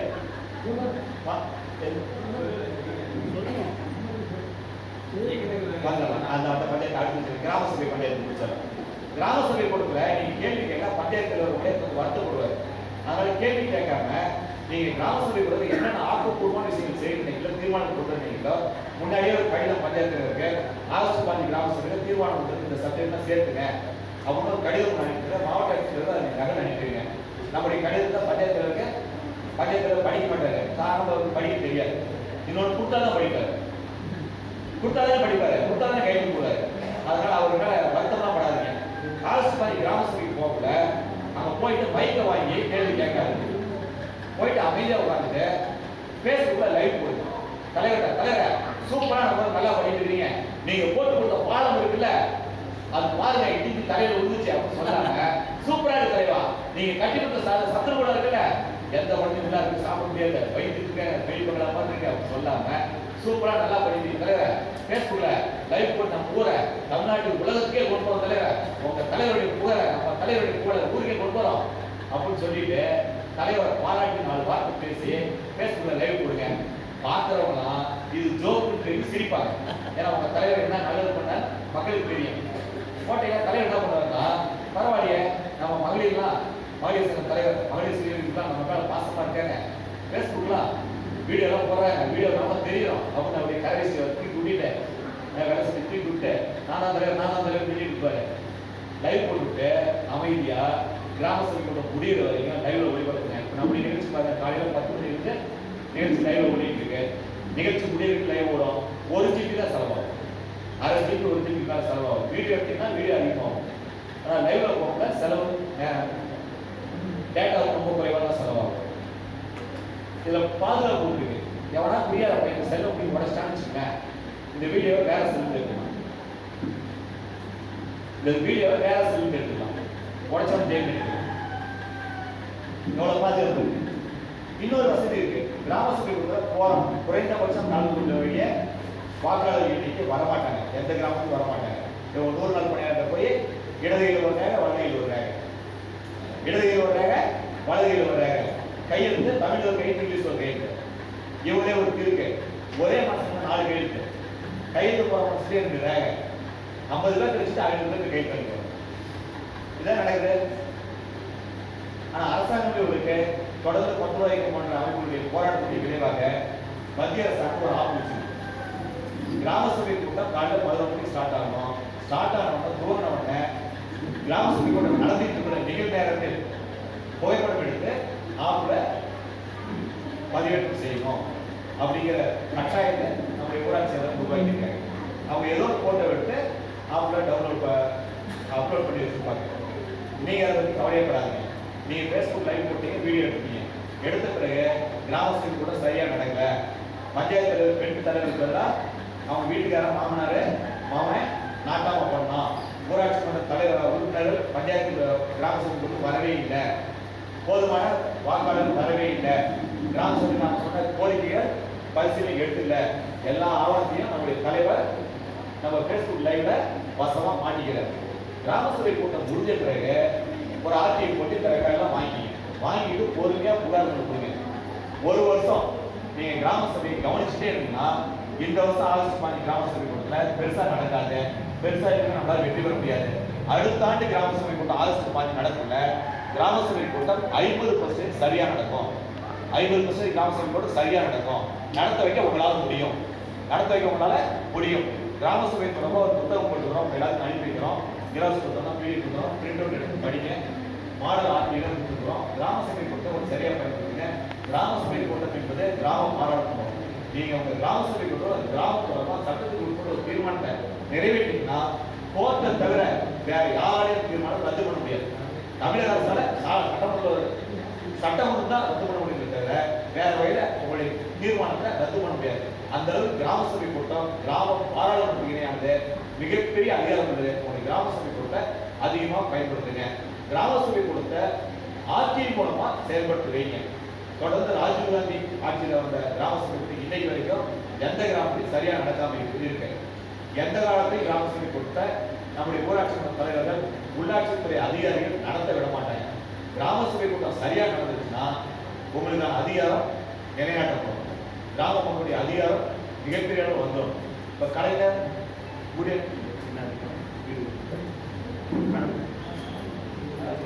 கனவு இல்லம் அவ்வளவு திட்டம் வந்திருக்கு. பயனாளிகள் பட்டியலை யார் தேர்வு செஞ்சாங்க? யார் தேர்வு செஞ்சாங்க? முடிவு பட்டியல் இல்ல, அதிகாரிகள் இல்ல, வீடியோ கிடையாது, தாசில்தார் கிடையாது. பணம் தான் அரசாங்கம் தருது, அதிகாரிகள் பணம் தருது. பட்டியலை தேர்வு செஞ்சது ஊராட்சி செயலாளர் இல்லை, நீங்க தான் தேர்வு செஞ்சீங்க. கிராம சபை சிறப்பு கிராம சபை போட்டு நீங்க தான் பயனாளிகளை தேர்வு செஞ்சீங்க. புரியுதுங்களா? மிகப்பெரிய அதிகாரம் புரியுது. ஆனா நம்ம அதிகாரத்தவங்க குடிக்கிட்டு இருக்காங்க. ஒரு வருஷம் அவங்க தனித்து கொடுங்க, ஒரு வருஷம் அவங்க தனித்து கொடுங்க. 4 கிராம சபை, 4 ஆண்டு கிராம சபை, இப்ப 2 மாசம் கிராம சபை. ஒரு வருஷம் பேப்பர் ஒர்க் மட்டும் பண்ணுங்க. ஆர்டிஐ கொடுத்து கோரிக்கை கொடுங்க, கோரிக்கை வைங்க, வேடிக்கை பாருங்க. அதுக்கு அடுத்து ஆலோசனை பண்ணி அடுத்த வருஷம் கிராம சபை போகல கிராம பாராளுமன்றமும் அவங்க கிராம சபை நடக்கும். இப்ப இருக்கிற பஞ்சாயத்து தலைவர் சேவரா திட்டங்கள் சேவரா இப்ப இருக்கிற பஞ்சாயத்து தலைவர் அடுத்த வருஷம் ஆலோசனை பண்ணி கிராம சபை கூட்டத்துல தலைவரா இருக்க மாட்டாரு. தலைவரா முன்னாள் பஞ்சாயத்து தலைவரா இருப்பாரு, அந்த கூட்டத்தில் அவர் வரமாட்டாரு. அடுத்த வருஷம் ஆலோசனை பண்ணி கிராம சபை நீங்க இப்படியே தான் போய் உட்காருவீங்க, இதே கேள்வி கேட்பீங்க, உங்க கிராமத்தை பார்த்துவீங்க. அதுக்கு முன்னாடி நீங்க செய்ய வேண்டிய வேலை என்னன்னு பார்த்தீங்கன்னா உங்க கிராமத்துல இருக்கக்கூடிய கோரிக்கைகள் மகளிர் மன்ற சார்ந்தவங்களை கவனிங்க. மகளிர் மன்ற சார்ந்தவங்களை கவனிங்க. மகளிர் மன்றக்கூடியது கொஞ்சம் பேசாம தோழியர்கள் உங்களுக்காக தான் பேசுறோம். இப்பதான் உங்க சப்ஜெக்டுக்கே இப்பதான் வரும். மகளிர் மன்ற சார்ந்தவங்க இப்ப ஆர்டி தெரிஞ்சுன்னா வரீங்க, தகவல் தெரிஞ்சுன்னா வந்திருக்கீங்க. தெரிஞ்சுங்க பயன்படுத்தாதீங்க, எங்க பயன்படுத்துறது எதுக்கு பயன்படுத்துறாங்க யோசிங்க. நீங்க ஒரு ஆர்டி போறீங்க, கோரிக்கை கொண்டு கொடுக்குறீங்க, தலைவர் கடுப்பாயிருவாரு, சண்டைக்கு வருவாரு, அந்த பிரச்சனை கையில் எடுக்காது.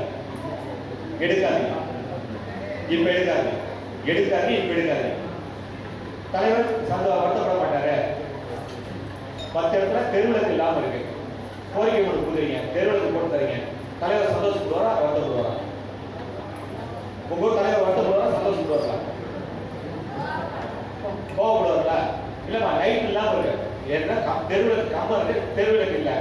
தெருவிளக்கு நீங்க வாய்க்கறியை வீடு பேசி அதிகாரிகள் பேசி தலைவர் கோவப்படுவாரா வருத்தப்படுவாரா சந்தோஷப்படுவாரா? கொஞ்சம் வருத்தமா இருக்கும்.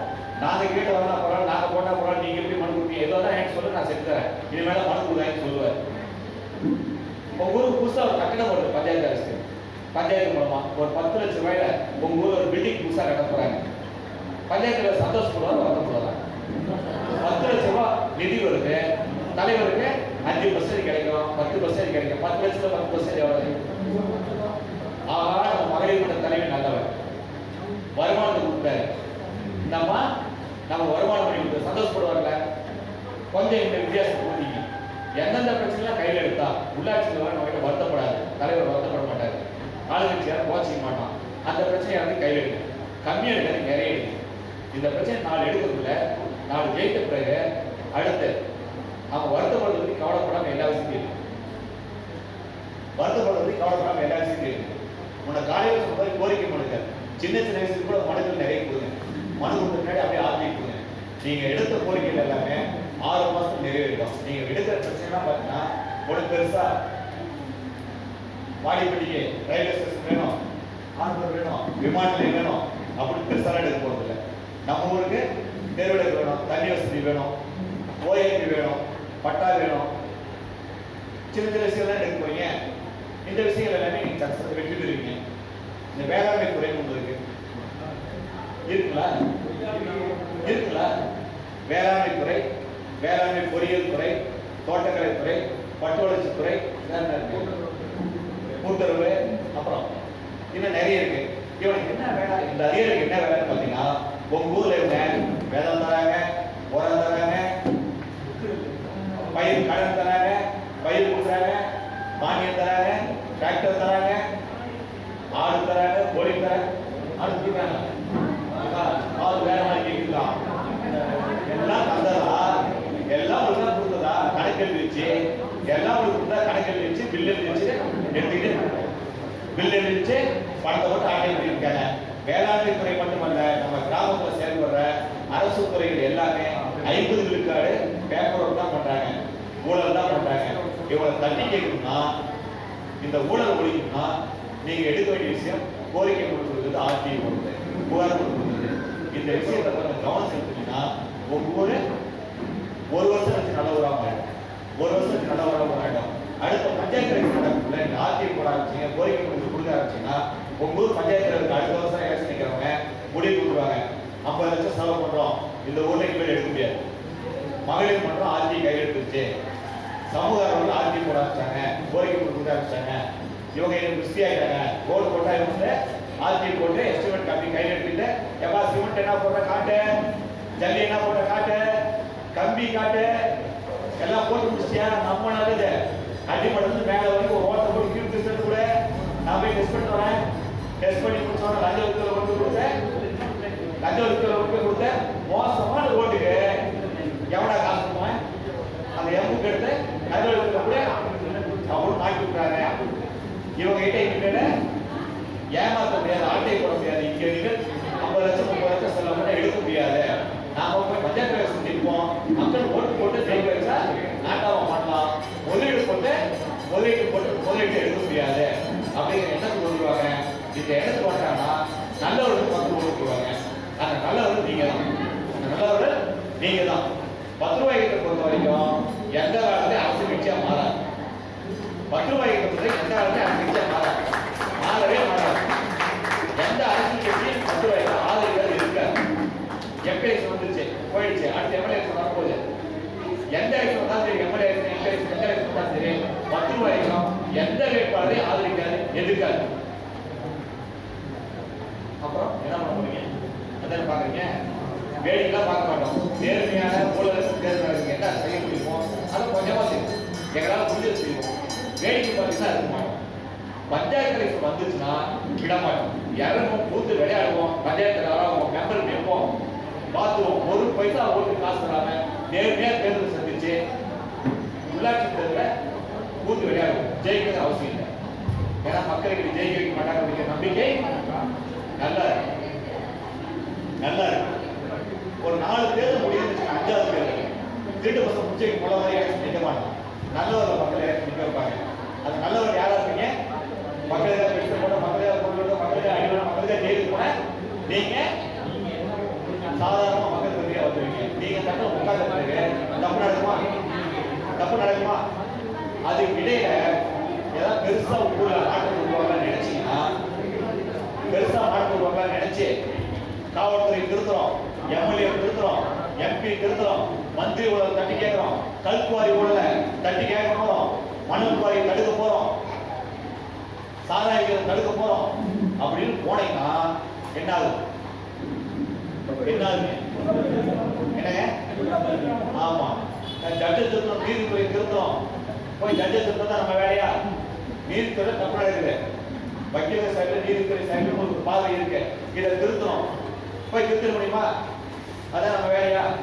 அதை சவுசரை பார்த்துக்குவார், அதை சவுசரை பார்த்துக்குவார். கல்குவாரி பிரச்சனை அதை உயிரன் பார்த்துக்குவார், சூழல் குவாரி உயிரன் பார்த்துக்குவார். பெரிய ஊழல், நகரத்தினுடைய பெரிய பெரிய ஊழல், அதை அறப்புறைக்கும் பார்த்துக்குவோம், அறப்புறைக்கும் பார்த்துக்குவோம், அவங்களுக்கு வேணா முடிக்கலாம். ஏன் நான் உங்ககிட்ட சின்ன ஒரு கேள்வி கேட்கிறேன், இது வரைக்கும் பெரிய பெரிய தலைவர், மந்திரி, எம்எல்ஏ பண்ண ஊழல்லாம் எதை எப்பயா போனாலும் கேஸ் போட்டுருக்காங்க, தங்கமாக்கி கொடுத்துருக்காங்களா? இல்ல, இல்லவே இல்லை. என்ன அலுவலகம் ஏமாந்து போய் மாட்டிட்டு, செந்தில் பாலாஜி மாட்டி ஏமாந்து போய் ஜெயலலிதா கண்டனை என்று நல்ல வக்கீல் சொல்றா அந்த மாதிரி கேட்கல. லாலு பிரசாத் யாதவ் ஜெயிலுக்கு போனது வக்கீல் சொல்றது அவர் கேட்கவே இல்லை. இந்த அம்மா நல்ல வக்கீல் சொல்றது கேட்கல, அவர் வக்கீல் சொல்றது கேட்கல. கேட்டுட்டா ஜெயலலிதா விடுதலையா இருப்பாங்க. விருதாசம் ரெடியாக நல்ல வக்கீல் சொல்றது கேட்டுனா ஜெயலலிதா விடுதலையா இருப்பாங்க. அந்த அம்மா சசிகலாவை காப்பாற்றி அவன் என் தோழி ஜெயிலுக்கு போயிடக்கூடாது அப்படின்னு இந்த அம்மா வீணா போயிடுச்சு. அந்த அம்மா மட்டும் அந்த அம்மா தான் பண்ணிச்சு, நான் இல்லைன்னு சொல்லியிருந்தா அந்த அம்மா ஜெயிலுக்கு போயிருக்காரு. 4 வக்கீல் சொன்னது கேட்டா 4 போயிருக்க மாட்டார். இதுதான் இந்திய நீதிமுறையிலே சிக்கல். கோர்ட்ல சட்டத்தில் இருக்கிற ஓட்டை என்னன்னு பார்த்தீங்கன்னா, சட்டக்கல்லூரி மாணவர்கள் 2 பேர் வந்துருக்கீங்க, சட்டம் படிக்கும்போது நாம நினைப்போம் சட்டத்தில் ஓட்டல் கண்டுபிடிக்கலாம், படிச்சு பார்ப்போம், சின்ன சின்ன ஓட்டல் தெரியும். நாம நினைச்சோம் சட்டத்தில் ஓட்டல் இருக்கு. ஆனால் ஒரே ஒரு கேஸ் தான் தெரிஞ்சது, ஜெயலலிதா கேஸ்ல பெங்களூர்ல தீர்ப்பு எடுத்தோம்னா குமாரசாமி ஜட்மெண்ட் தான் தெரிஞ்சது. சட்டத்தில் ஓட்டை எவ்வளவு இருக்குன்னா, அம்மா ஜெயலலிதா சசிகலாமி ஆகலாம் அப்படியே ஜெயலலிதாவே நாங்கள் எல்லாம் போட்டு ஜாலியாக நடந்து போனதுக்கு பெருசா தெரிஞ்சு போயிட்டோம். அந்த குமாரசாமி ஒரு கணக்கு போட்டார், ஒண்ணு கூட்டினா எவ்வளவுங்க, ஒன்னே கூட்டினா எவ்வளவுங்க, என்ன உங்களுக்கு கணக்கு ஒன்னே கூட்டினா எத்தனைங்க, என்ன ஒன்னே கூட்டினா ஒண்ணா, கூட்டினா ஒண்ணா. ஆமா, நீங்க கரெக்டா குமாரசாமி கணக்கு சொல்லிட்டீங்க. எப்படியா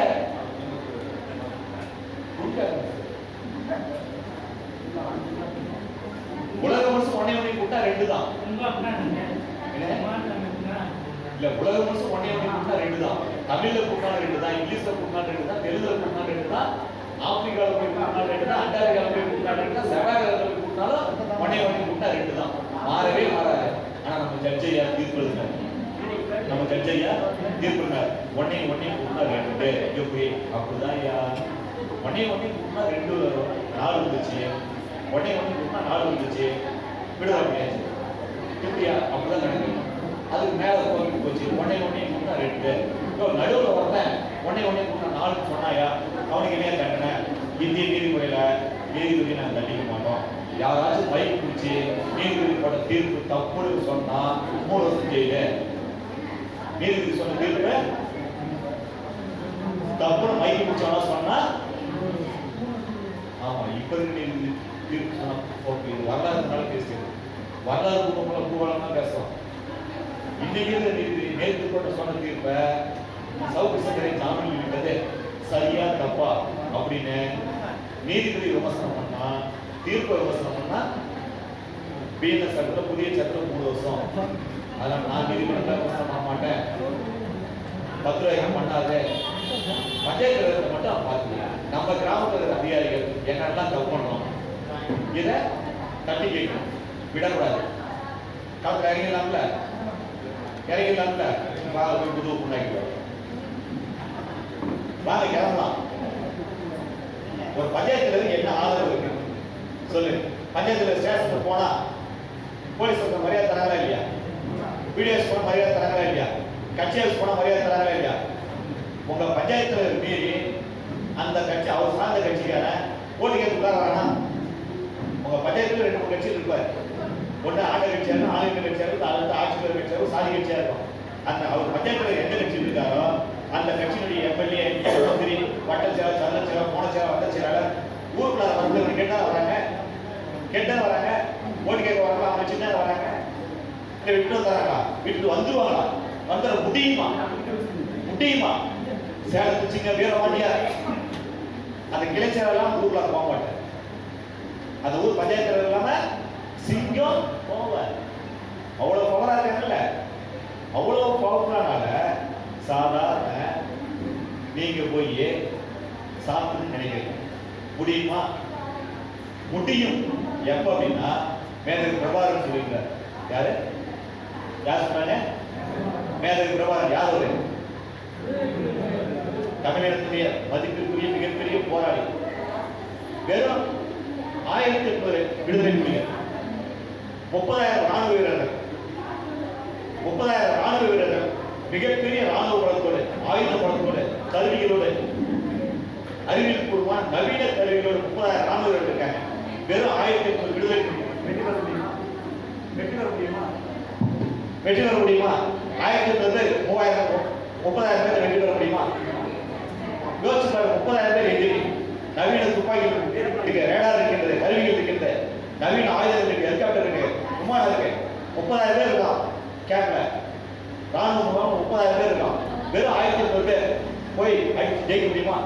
உலக வரலாற்றில் யாரை கேட்டாலும் முடியாதுன்னு சொல்லுவாங்க. எந்த ராணுவத்தை கேட்டாலும் முடியாதுன்னு சொல்லுவாங்க. அது இந்திய ராணுவம் இருந்தாலும் சரி, இஸ்ரேல் ராணுவம் இருந்தாலும் சரி, உலகினுடைய மிகப்பெரிய ராணுவம் ரஷ்ய ராணுவம் இருந்தாலும் சரி, அமெரிக்க ராணுவம் இருந்தாலும் சரி, வெறும் 1800 பேர் 30,000 பேர் வெற்றி பெற முடியாது. வெறும் 1800 பேர் வெறும் துப்பாக்கி தான் இருக்காங்க, நவீன ஆயுதம் இல்ல. வெற்றி பெற முடியாது. உலகத்துடைய எல்லா ராணுவமும் முடியாதுன்னு சொல்லுவோம். ஆனால் மேதகு பிரபாகரன் முடியும் என்று சொன்னார். செய்து காட்டினார். 3 நாள் 30,000 பேர் தோற்றுட்டார். முடிந்தது.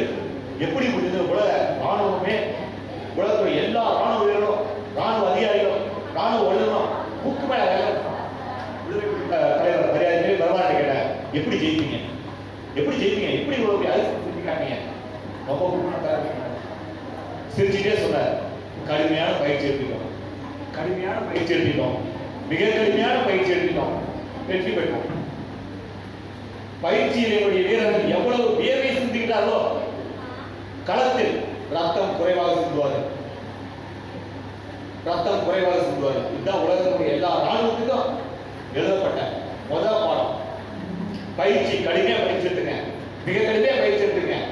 களத்துல கூட ரத்தம் சிந்த மாட்டீங்க. பயிற்சியில எவ்வளவு வியர்வை சிந்துறீங்க, எவ்வளவு கஷ்டப்படுறீங்க. களத்துல போராடுறதுக்குள்ள உங்களுக்கு ரத்தமே சிந்த மாட்டீங்க, ஜெயிக்க முடியுங்க. அனுபவத்தில் ஒரு பாடம் சொன்னேன். நான் அந்த செய்தி பயிற்சி சொல்றேன். நல்லா பயிற்சி எடுத்து எங்க போய் பயிற்சி எடுக்கிறது? அதான் உங்களுக்கு கேள்வி. உங்க ஊர்ல ஆட்சி போடாத பிரச்சனை வரும், உங்க ஊர்ல கோரிக்கை இல்லாத பிரச்சனை வரும். உங்க ஊர் மாதிரி எல்லா ஊர்லயும் பிரச்சனை இருக்குல்ல, பக்கத்துல போய் எடுக்கலாம். மதுரை மாவட்டம் நீங்க இருக்குல்ல, மதுரை மாவட்டம் எடுக்காதீங்க. தேனியில் போய் ஒரு பிரச்சனை கையில் எடுக்கும். தேனி மாவட்டக்காரர் மதுரை பிரச்சனை கையில் எடுக்கும். விருதுநகர் மாவட்டக்காரர் புதுக்கோட்டையில் ஒரு கையில் எடுங்க. நாமக்கல் மாவட்டத்துடைய பிரச்சனைய சிவகங்கை மாவட்டத்தில் சார்ந்து போயிடுங்க. யோசிச்சு பாருங்க. சிவகங்கை மாவட்டத்திலிருந்து நாமக்கல் மாவட்டத்துடைய கோரிக்கை கையில் எடுத்தாங்க. மதுரை மாவட்டத்திலிருந்து செங்கல்பட்டு மாவட்டத்துடைய ஒரு கிராமத்துடைய பிரச்சனை கையில் எடுத்தாங்க. செங்கல்பட்டு பஞ்சாயத்து தலைவர் மதுரையில் வந்து அண்ணனூர்ல வந்து நம்ம தம்பியை அடிச்சுட்டு மிரட்டிட்டு அந்த ஊருக்கு வெளியே போக முடியுமா? தேனி வந்து நம்ம அக்காவை மிரட்டிட்டு, மகளிர் தலைவர் மிரட்டிட்டு கோயம்புத்தூர் வெளியே போக முடியுமா? யோசிச்சு பாருங்க. முடியுமா? ஏன் முடியாது? அதே பஞ்சாயத்து, அதே அதிகாரம், அதே அரசியல் பலம், அதே காவல்துறை பலம், ஏன் முடியாது? உள்ளூர்காரன் விட மாட்டான். கேட்டா செங்கல்பட்டுக்காரன் வந்து மதுரையில வந்து அடிச்சு போயிருக்கா, நாங்க சொப்ப பையன் விட்டுருவோமாடா, அவர் மீசி பிடிக்கிறாங்கல்ல. நம்ம ஊர் பஞ்சாயத்துல சேர்ந்து எல்லாம் சேர்ந்து ஊரே சொன்னீங்களா, என் ஊர் கவர்மெண்ட் ஆகுது, வெளியூர் கவர்மெண்ட் அடிச்சு எங்க ஊர்ல அடிச்சு போயிருக்கா, கரட்டி போயிருக்கா, பார்த்துருப்பாடா, நிப்பாங்கல்ல, விட்டுருவாங்களா? அதை கத்துக்க முடியும் இல்ல. முடியுமா முடியாதுல்ல? முடியுமா முடியாதுல்ல? கொஞ்சம் பயிற்சி எடுத்துங்க. 4 பிரச்சனை ஜெயித்த பிறகு நீங்க எடுக்கிறத யாராவது தடுக்க முடியுமா? கத்துக்க போறீங்க. முதல்ல என்ன தெரிஞ்சுக்கணும் அப்படின்னா, ஒரு அரசாங்க அலுவலகத்தில் நாம சம்பந்தப்படுற பிரச்சனை, நாம எடுக்கிற பிரச்சனைல என்ன ஆவணங்கள் இருக்கும், என்ன கோப்புகள் இருக்கும். இப்போ விவசாய பிரச்சனைன்னு சொன்னோம். டிராக்டர் மானியத்தில் கடத்துறாங்க. டிராக்டரோட விலை என்ன வரும்? 7 லட்ச ரூபா. 70% மானியம். 7 லட்சம் 70% எவ்வளவு? 5 லட்ச ரூபா மானியம். 2 லட்ச ரூபா பணம் கட்டினா 7 லட்ச ரூபா டிராக்டர் தராங்க. யாருக்கு? விவசாயிகள் குழு. அவன் கேட்கிற ஒரு விஷயம்னா, ஒரு விவசாயி குழு இருந்துச்சுன்னா டிராக்டர் கொடுத்துறாங்க மானியத்தில். அந்த கிராம மக்கள் பயன்படுத்தலாம்.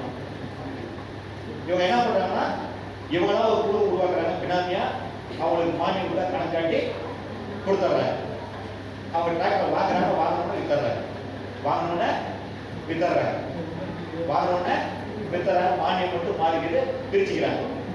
இந்த விஷயத்தை வெளியே கொடுத்துரும். எப்படி கொடுத்தாரு? இந்த பிரச்சனையை கண்டுபிடிக்க வெளியே கொடுத்துரும். எப்படி கொடுத்தாரு? ஆட்சி முதல்ல நாம் தெரிஞ்சுக்க வேண்டிய விஷயம், அந்த வேளாண்மை துறை அலுவலகத்தில் விவசாயி டிராக்டர் கேட்டு மானியம், டிராக்டரான மானியம் கேட்டு அந்த மானியத்தை பெறுவதற்கு என்ன செய்யணும், என்ன வழிமுறை, எப்படி விண்ணப்பிக்கணும், யாருக்கு விண்ணப்பிக்கணும், என்ன தகுதி இருக்கணும், அந்த விண்ணப்பத்தை அந்த அதிகாரத்தை வாங்கின பிறகு எப்படி பரிசீலிப்பாங்க, அந்த என்னென்ன ஆவணங்களை பார்ப்பாங்க, எந்தெந்த அதிகாரி யார் யார் மனு விசாரிப்பாங்க, யார் யார் குறுக்கு விசாரணை பண்ணுவாங்க, அதுக்கு எந்தெந்த வகையான கோப்புகள் இருக்கும், பணம் எப்படி கொடுப்பாங்க, எந்த வகையில அந்த கோப்புகள் கைமாறும், இதை யார் யாரெல்லாம் இன்ஸ்பெக்ஷன் பண்ணுவாங்க. வீடு பிரச்சனை அடிக்கடி பேசிட்டே இருக்கும். மோடி வீடு நம்ம ஊர்ல இருக்கு, பசுமை வீடு இருக்கு கொடுத்துருக்காங்க. இதுல ஊழல் நடந்திருக்கலாம், உங்களுக்கு தெரியுமா? ஏதாவது ஊழல் நடந்திருக்கலாம்? நடந்திருக்கலாம். என்ன ஊழல் நடந்திருக்கு? கட்டாத வீட்டை கட்டதா பணம் எடுத்துட்டாங்க. செத்து போனவரை 10 வருஷம் முன்னாடி செத்து போனவரை போன வருஷம் வந்து வீடு கட்டி பேங்க்ல போய் பணம் எடுத்துருக்காரு. 10 வருஷம் முன்னாடி செத்து போனவரை போன வருஷம் வீடு கட்டி பேங்க்ல போய் பணம் எடுத்துருக்காரு. நடக்குமா? நம்ம ஊர்ல நடந்திருக்கு. அரசாங்க ஊழியர் கூலி வேலைக்கு போட சொல்லி வீடு வாங்கியிருக்காரு. யாருங்க? அரசாங்க ஊழியர் ஒரு வீடு பஸ் வீடு வாங்கியிருக்காரு. அவருக்கே தெரியல. ஒரு வீடியோ பசுமை வீடு வாங்கியிருக்காரு, அவருக்கே தெரியல. ராமசாமி ஒரு வீடியோ பசுமை வீடு வாங்கியிருக்காரு, அவருக்கே தெரியல. புகார் கொடுத்த பிறகு லஞ்ச ஒழிப்புத்துறை வந்து அதை தூக்கிட்டு போய் விசாரிக்கல. ஏங்க நான் வீடியோ நான் வீடு வாங்குவேன், உன் வீடு தான் இருக்கு. ஆமாங்க, இது ஏன் கேட்டாங்க, இந்த வீடு ஏன் வீடுதாங்க, சர்வே எழுதுட்டாங்க, பட்டா எழுதுட்டாங்க, இந்த வீடு யார் கட்டிக்கிறாங்க. ஐயோ, ஏன் வீடு சர்வே நம்பர் ஏன் பட்டாங்க, இந்த வீடு இல்லையா, எங்கேயா இருக்கு? சீனிவாஸ் கட்டிருக்காரு. ராமசாமி வீடியோ கதறிட்டு நான் புகார் தர எஃப்ஐஆர் போடுது அப்படின்னாரு. அதற்கு பிறகு பணம் திரும்ப அரசாங்கத்துக்கு போயிடுச்சு. எஃப்ஐஆர் போடுறா அப்படின்னா இன்னும் படிச்சுட்டு இருக்காங்க, கேஸ் கட்ட படிச்சு முடிச்சு எஃப்ஐஆர் போடுறாங்க. வீடு கட்டுறதை பொறுத்த வரைக்கும் எந்த ஊர்ல ரெக்கார்டு எடுத்தீங்கன்னாலும் 30% ஊழல் நடந்திருக்கு.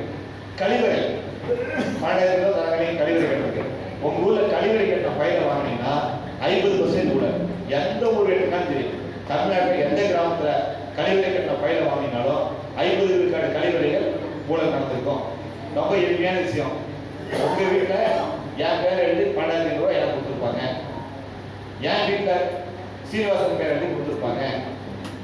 ஒரே வீட்டுல அழிச்செஞ்சு பேர் எழுதி 10 பேருக்கு பணம் கொடுத்துருப்பாங்க. முடிஞ்சு போச்சுங்களா? பேப்பர்ல மட்டும் கழிவறை இருக்கும். அங்க போய் பார்த்தீங்கன்னா ஒரு வீடே இருக்காது. அவங்களுக்கு தேவை போட்டோ போஸ்ட் வந்து ஒரு ஆள், ஒரு ஆதார் கார்டு, 100 நாள் வேலை அட்டை, அவ்வளவுதான். ஏதோ ஒரு இருந்தா போதும் கழிவறை காசு கொடுத்துருப்பாங்க. இந்த விவரங்களை மட்டும் நீங்க கையில் எடுத்தீங்கன்னா அவங்களை ஜெயிலுக்கு போற கட்டவுடைய வந்தாலும் தடுக்க முடியாது. கட்டவுடைய வந்தாலும் தடுக்க முடியாது. முதல்ல நாம் தெரிஞ்சுக்க வேண்டிய விஷயம், இந்த கோப்புகள் எப்படி இருக்கும், இந்த விஷயத்தை தெரிஞ்சுக்கிட்டு இதை ஆர்டிஐ போட்டு வாங்கிட்டு அதற்கு அடுத்து ஊழல் புகார் கொடுக்க ஆரம்பிச்சுன்னா பட்டாசு எடுக்க முடியும், ஜெயிலுக்கு அனுப்ப முடியும். யாரை ஜெயிலுக்கு அனுப்ப முடியும்? ஒரு முறை இந்த புகார்களை எல்லாம் விசாரணை செய்ய ஆரம்பிச்சுட்டாங்க. அதுக்கடுத்து பஞ்சாயத்து தேர்தல் நிற்கிறதுக்கு அடுத்த தலைவருக்கு ஆசை வருமா? வருங்களா? கட்டாயம் வரும். சாப்பிட்டு பழகிட்டாங்க, 50 வருஷமா தின்னு பழகிட்டாங்க, 50 வருஷமா அதிகாரத்துக்கு பழகிட்டாங்க. அவ்வளவு சாதாரணமா இவங்க மாற மாட்டாங்க. இவங்க மனசுல குடும்பத்தோட ஜெயில போய் நிற்போம் அப்படிங்கிற எண்ணத்தை விதைச்சிங்கன்னா நிச்சயமா மாறுவாங்க. ரொம்ப எளிமையான வழி இருக்கு, எளிமையான வழி இருக்கு. நம்முடைய ஆர்பிஐ அவர்கள் கைகூட பேசுவார். அதுக்கு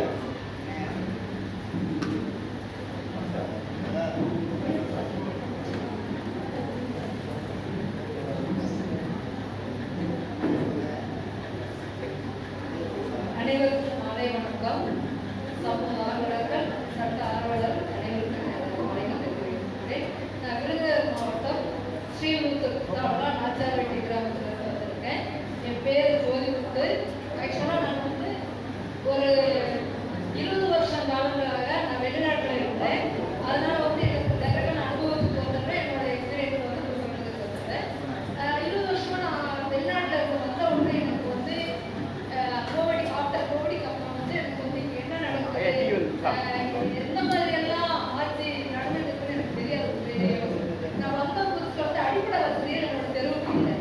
தண்ணி வசதி இல்லை, சாலை வசதி இல்லை, வாழ்வாழ் வசதி இல்லை. 20 வருஷம் 25 வருஷம் காலமாக அங்கதான் நாங்கள் வாழ்ந்துட்டு வரோம். குடியிருப்பு வாசிகள் இருக்கிறோம். அப்போ அது சம்பந்தமா நாங்கள் வந்து இது யாரையிட புகார் கொடுக்கணும்னு கேட்கும்போது மக்கள் அங்கே வாழ்ந்துருக்கிற மக்கள் வந்து யார்கிட்ட கொடுக்கணும்னு தெரியல, இது என்ன பண்ணணும்னு தெரியலன்னு கேட்டாங்க. இது சம்பந்தமா நான் பல பெட்டிஷன் வந்து போட ஆரம்பிச்சேன். போது இது வந்து கிராம சபை கூட்டம்னு ஒன்று நடக்கும், பஞ்சாயத்துல போய் கொடுக்கணும் அப்படின்னு சொன்னாங்க. சரி, கிராம சபை கூட்டம் எப்படி நடக்கும் அப்படின்னு தெரிஞ்சுக்கிட்டு அந்த கிராம சபை கூட்டத்துக்கு தீர்மானத்துல இறந்து சொல்லுவோம். ஐயா சொன்ன மாதிரி தான், அங்கே போய் நம்ம சண்டை போடக்கூடாது, ஒன்றும் பண்ணக்கூடாது, பொறுமையா உட்கார்ந்து வேண்டிய கோரிக்கைகளை வந்து எந்த அளவுல அமைதியா பேசணுமோ அந்த மாதிரி கேட்டோம். கேட்டதுக்கு தான் எழுதுறோம். நாங்க வீடியோட கேட்டுட்டு இந்த லைன் வரணுமா? அங்க போய் சொல்லிட்டு தான் எழுதுறது. இந்த மாதிரி பல வார்த்தைகள் சொன்னாங்க. இருந்தாலும் நாங்கள் மனுக்கள் போட்டுட்டே இருந்தோம். என்னோட பெருமக்கள் வந்து என்னோட பேச்சை கேட்க ஆரம்பிச்சாங்க. நாங்கள் பல பெட்டிஷன்கள் மனுக்கள் வந்து போட்டு மாவட்ட ஆட்சியர் அலுவலகம் வரைக்கும் நம்ம போயிட்டோம். அப்போ மறுபடியும் இந்த கிராம சபை வருஷத்துக்கு 6 கூட்டம் நடக்குது இல்ல, ஒவ்வொரு கூட்டத்துக்கும் எப்படியாவது ஒரு 4-5 பேர் கூப்பிட்டு வந்துடுவேன் நான். ஏன்னா இதுதான் மெயின். இந்த கிராம சபை நம்மளுக்கு வந்து ஒரு ஊன்றுகோலா இருக்கு. இதை விட்டா நம்ம எங்கேயும் போக முடியாதுன்னு இங்க கோரிக்கை வைப்போம், வீடியோ எடுப்போம். இது எல்லாத்தையும் வந்து கலெக்டர் சார் வரைக்கும் அனுப்பவும் செஞ்சுட்டு இருக்கோம். இந்த பெட்டிஷன் இந்த அம்மா இருக்காங்க, இது என்ன பண்ணலாம்? இவங்க வந்து கிராம சபை கூட்டத்துக்கே வரக்கூடாதுன்னு ஏன் மேல போலீஸ் கேஸ் புகார் கொடுத்துருக்காங்க. இன்டைரக்டா யாரு பஞ்சாயத்து செயலாளரும் பஞ்சாயத்து தலைவரும் சேர்ந்து கொடுத்துருக்காங்க. ஒரு தடவை வந்து கூட்டு பொருள்கள் இருக்கும். அரசு கவர்மெண்ட்ல இருந்து ஒவ்வொரு கிராம சபை டைம்ல வந்து இந்த இதெல்லாம் ஃபர்ஸ்ட் வந்து ரீட் பண்ணி இது சம்பந்தமா வந்து நீங்க பேசி அதோட சொல்யூஷன் எடுக்கணும்னு கூட்டு பொருள்கள் கொடுப்பாங்க. அப்ப அந்த கூட்டு பொருள் சம்பந்தமா நான் ரீட் பண்ணும்போது என் கூட வந்து ஊராட்சி செயலாளர் வந்து என் கூட சண்டை போடுவாங்க, நீங்க ஏன் இந்த மாதிரி பேசுறீங்க எடுக்கிறேன்னு. ஆனா இன்னைக்கு தெரியாது. எனக்கு முன்னாடி வந்து SPCID வந்து என்னை ஃபாலோ பண்றாரு. நல்லா கேட்டுப்பாங்க. நான் எந்த இது நியாயமா நேர்மையா நான் நிக்க போய் எனக்கே வந்து இந்த மாதிரி நம்ம தவறுதெல்லாம் போறாங்கன்னு சொல்லி SPCID வர சொல்லியிருக்காங்க. போலீஸ் டிபார்ட்மெண்ட் 2 பேர் இருக்காங்க. நான் பேசுறேன், கிராம சபை கூட்டத்துல பேசுறேன். அப்போ வந்து நான் நேர்மையான கேட்கிறேன், சார் இந்த மாதிரி பண்ணியிருக்கோம், இந்த மாதிரி கொடுத்துருக்கோம், இதுக்கெல்லாம் நீங்க ஆன்சர் பண்ணாம ஏன் சார் இந்த மாதிரி பேசுறீங்க? பஞ்சாயத்து தலைவர்கிட்ட கேட்கிறேன். SPCID வர்றாரு போறாரு, பேசுறது கேட்டுட்டு தான் இருக்காரு. எல்லாம் கூட்டம் முடிஞ்சிட்டு நான் நிக்கிறேன். யார் நீங்க அந்த டாக்குமெண்ட்ஸ் எல்லாம் எடுன்னு கேட்டாங்க. ஒரு மஞ்சள் பையிலே பெட்டிஷன் வச்சிருக்கேன், இந்த டாக்குமெண்ட்ஸ் எல்லாம் கொடுமான்னு கேட்டாங்க. நீங்க யார் சார் கேட்டேன். நீங்க யார் சார் கேட்டேன்னா அவருக்கு ஐடி போடல. CID ஐடி போட மாட்டாங்களாம். எனக்கு அந்த இதெல்லாம் எனக்கு தெரியாது, பல விஷயங்கள் தெரியாது. ஐடி போட மாட்டாங்களாம். அப்போ இல்ல சார் உங்கள்கிட்ட நான் கொடுக்க மாட்டேன், நீங்க யாருமே தெரியாம எப்படி நான் என்னோட டாக்குமெண்ட்டை கொடுக்க முடியும் அப்படின்னு கேட்டேன். என்னோட விவோ இருந்தாரு, உண்மையிலேயே அது SPCID தாமா, நீங்க கொடுங்கம்மா அப்படின்னு சொன்னாங்க. மஞ்சள் பையில அத்தனை பெட்டிஷன்களையும் ஜெராக்ஸ் கேட்டாரு. என்ன ரீசனுக்காக கேட்டாரு எங்களுக்கு தெரியல. கேட்டாரு, எடுத்து கொடுத்தோம். என்ன ரீசனுக்காக கேட்கறேன்னு கேட்கும்போது நான் வேற அதிகாரிகளுக்கு இதை அனுப்பணும், இந்த டாக்குமெண்ட்ஸ் எல்லாம் சப்மிட் பண்ணணும் அப்படின்னு சொன்னாங்க. அது சப்மிட் பண்ணிட்டாங்க. அதுக்கப்புறம் வந்து எனக்கு வந்து சாலை வசதி வந்துருச்சு, வாருவாள் வசதி. வாருவாள் வசதி என்னோட தெருவுக்கு மட்டும் தான் போட மாட்டேங்கிறாங்க. ஏன்னா நான் தான் பெட்டிஷன் போட்டுட்டு என்னைய வந்து ரொம்ப டார்ச்சர் பண்ண ஆரம்பிச்சாங்க. என்னோட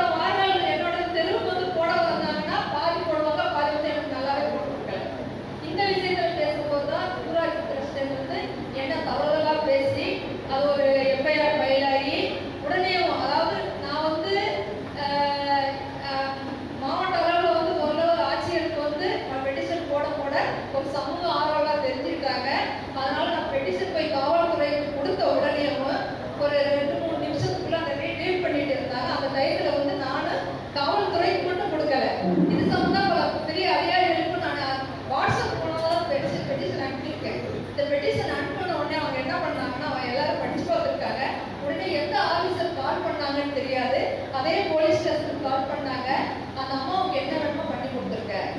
அவங்க சீரியஸா கொடுக்கறதுக்கு கொஞ்சம் யோசிச்சவங்க எஃப்ஐஆர் போட சொல்லிட்டாங்க, போட்டுக்கலாம் அப்படின்னு சொன்னாங்க. உடனே தான் எஃப்ஐஆர் ஃபைல் பண்ணாங்க.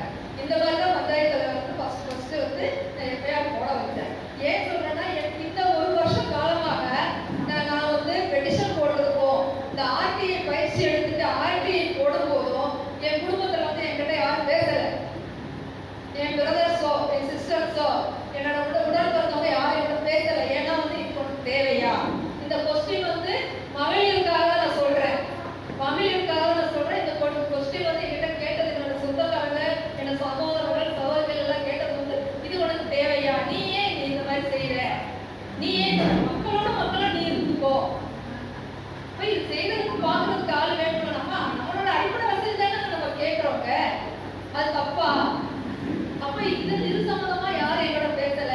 ஆனா இன்னைக்கு அதே உறவினர்கள் அதே மக்கள் வந்து என் பின்னாடி வந்து சமூக ஆர்வலர்கள் ஒரு பட்டம் எனக்கு கிடைச்சதுக்கு அப்புறம் பின்னாடி எனக்கு இது பண்ணி கொடுங்க, இந்த இது எனக்கு பட்டா பிரச்சனை இருக்கு, அந்த பிரச்சனை இருக்கு, இது எப்படி பண்ணு எல்லாம் கேட்க ஆரம்பிச்சிட்டாங்க. அந்த அளவுக்கு நான் வளர்றதுக்கு காரணம் வந்து இந்த பெட்டிஷன் இந்த ஆர்டிஐ போட்டதுனால தான். ஆர்டிஐ வந்து நான் படிச்சது வந்து 2022 இதே மதுரை மாநகரில் தான் நான் வந்து பயிற்சி கற்றுக்கிட்டேன். 14/8/2022 தான் நான் வந்து பயிற்சி ஃபர்ஸ்ட் சட்ட பயிற்சி நான் கற்றுக்கிட்டேன், ஆர்டிஐ பயிற்சி. அதுக்கப்புறம் இந்த 2 வருஷத்துக்குள்ள வந்து நான் வந்து ஆர்டிஐ வந்து ஒரு மேக்ஸிமம் ஒரு 100 ஆர்டிஐ வரைக்கும் நான் போட்டிருக்கேன், ஆணையத்துக்கு வரைக்கும் போயிருக்கேன். இதான் என்னோட அனுபவங்கள். இனி சொல்லப்போனா பல விஷயங்கள் சொல்லலாம். இது மூலியமா வந்து என்னோட ஏரியா வந்து டிரான்ஸ்ஃபார்மர் வாங்கி கொடுத்துருக்கேன். ஏன்னா கரண்ட் சப்ளை சரியா வரல, மோட்ரு சரியா எடுக்க மாட்டேங்குது, இந்த மாதிரி பிரச்சனை இருக்கு. அது சம்பந்தமா வந்து டிரான்ஸ்ஃபார்மர் கொண்டு வந்து கொடுத்துருக்கோம். வேற வந்து குழந்தைகளுக்கான மையம் இருக்கு, குழந்தைகள் சின்ன குழந்தைகள் படிக்கிற மையம், அதுல வந்து பில்டிங் சரியில்லைன்னு சொன்னாங்க. கலெக்டர் சார் அந்த பெட்டிஷன் கொடுத்த மறுநாள் வந்து அந்த பில்டிங்ல இருந்து வேற பில்டிங் வந்து மாத்தி கொடுத்தாங்க. குழந்தைகள் வந்து வேற பில்டிங்ல தான் இருக்காங்க. அது சம்பந்தமா வந்து சாங்ஷன் ஆகி அது பில்டிங் வந்து வேற ஒர்க் வேற நடக்க போகுது. 2 மூணாவது வந்து உறிஞ்சு புள்ளி போடுவாங்க. அதாவது சாலை வசதி பண்ணும்போது கால்வாய் வசதி பண்ணும்போது வந்து கால்வாய் வாழ்வாய் சொல்லுவாங்க, போடும்போது உறிஞ்சு புள்ளி போட்டுருக்கோம். அதாவது அந்த தண்ணியெல்லாம் கழிவு தண்ணியெல்லாம் வந்து அந்த உறிஞ்சு புள்ளியில போய் நின்றுட்டு தான் அப்புறம் போற மாதிரி இருக்கும். அந்த உறிஞ்சு புள்ளி போடாமலேயும் எனக்கு வந்து போர்டு வச்சுட்டாங்க, ஆவணப்படுத்துற போர்டு வைப்பாங்க. அதாவது இந்த நிதி திட்டத்துல இருந்து பண்றோம், இது போல அமௌண்ட்ல வந்து இந்த உறிஞ்சு புள்ளி பண்ணி கொடுத்துருக்காங்க, இது வந்து ஆவணப்படுத்தி கொடுப்பாங்க போர்டு. போர்டுல பார்த்தோம்னா உறிஞ்சு புள்ளி இருக்கு. ஆனா என்னோட வாழ்வாழ் வசதி போடும்போது எனக்கு உறிஞ்சு புள்ளி இல்லை. தலைவர்கிட்ட கேட்டேன், தலைவர் இந்த மாதிரி உறிஞ்சு புள்ளி இல்லையே, என்ன இது எதனால இந்த ஆவணப்படுத்திருக்கீங்க, இது ஏன் போடல அப்படின்னு கேட்கும்போது அவர் சொன்னாரு, இந்த உறிஞ்சு புள்ளி வந்து இப்போ போட மாட்டோம், எனக்கு மொத்தமா இந்த டெவலப்மெண்ட் ஏரியாவுக்கெல்லாம் போட்டதுக்கு அப்புறம் இந்த உறிஞ்சு புள்ளி வந்து உங்களுக்கு வரும், அப்புறம் ஏன் பைசா எடுத்திருக்கீங்க, இந்த ஒரு வாரம் தான் கேட்டேன். அப்போ பார்க்கும்போது நான் எந்த ஏரியாவுக்கு போறேனோ அந்த ஊராட்சி சம்பந்தமா ஒவ்வொரு லைன்ல போகும்போது எல்லா இடத்துலயும் இதை ஆவணப்படுத்தி வச்சிருக்காங்க. உறிஞ்சு ஒளி போட்டிருக்கோம், உறிஞ்சு ஒளி போட்டிருக்கோம், இதனால வந்து 5 லட்சம் 3 லட்சம் 2 லட்சம் எல்லாம் அமௌண்ட் போட்டிருக்காங்க. என்னடா எல்லா இடத்துலையும் இந்த மாதிரி அமௌண்ட் போட்டிருக்காங்களே, ஆனா உறிஞ்சு ஒளியே எங்கேயும் இல்லை அப்படின்ட்டு நாங்க என்ன பண்ணோம், மண்டே பெட்டிஷனுக்கு போயிருவோம். மந்த்லி 4 திங்கட்கிழமை இல்லைன்னா 5 திங்கட்கிழமை வருமா, இந்த 4-5 திங்கட்கிழமையில நாங்கள் எப்படியாவது ஒரு 3 திங்கட்கிழமை மண்டே பெட்டிஷனுக்கு போய் வந்து பொது பிரச்சனைக்காக கொடுப்போம். இன்னைக்கு வரைக்கும் எங்கள் சொந்த பிரச்சனை இருந்தது வந்ததுல வந்தாலும் நாங்கள் கொடுக்கறது இல்லை. பொது பிரச்சனைக்காகவே போய் பெட்டிஷன் கொடுத்துட்டு வந்துடுவோம். அப்படி கொடுக்கும்போது ஒரு தடவை வந்து 7 பெட்டிஷன் கொண்டு வரேன். மாவட்ட ஆட்சியர் அந்த இடத்துல இல்லை, பெட்டிஷன்ல அவங்களோட ஆபீசர்ஸ் இருந்தாங்க. ஒரு 5 பெட்டிஷன் வரைக்கும் கையில கொடுத்துட்டேன், அந்த ஆபீசர்ஸ் கிட்ட கொடுத்துட்டேன். 6-7வது பெட்டிஷன் முக்கியமான இம்பார்ட்டன்ட் பெட்டிஷன்ஸா இருந்தது எனக்கு தெரிஞ்சு. அப்போ இதை நான் கலெக்டர் ஐயாட்ட தான் கொடுக்கணும், வேறு யாரையிட கொடுக்க மாட்டேன்னு சொன்னேன். சேம்பர்ல வைப்பாங்க, சார் வைப்பாங்க அப்படின்னு சொல்லிட்டாங்க. அந்த 2 பெட்டிஷன் என்னன்னா, உறிஞ்சு புள்ளி போடாமலேயே போட்டிருக்காங்கன்னு எல்லா இடத்துலையும் போட்டோ எடுத்து ஆவணப்படுத்தி அதோட மனு வந்து எடுத்து வச்சிருந்தேன்.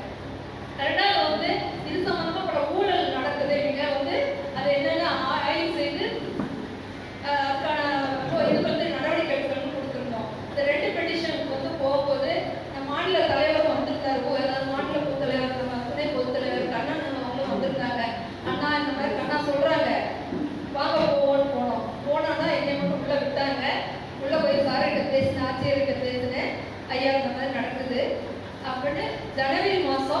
8ஆம் தேதி நாம கொடுத்த பெட்டிஷனு 13ஆம் தேதி அந்த விருதுநகர் மாவட்டத்துல 400 ஊராட்சி செயலாளரை வந்து மாற்றம் செஞ்சாங்க. உடனே வந்து மாற்றம் பண்ணிட்டாங்க.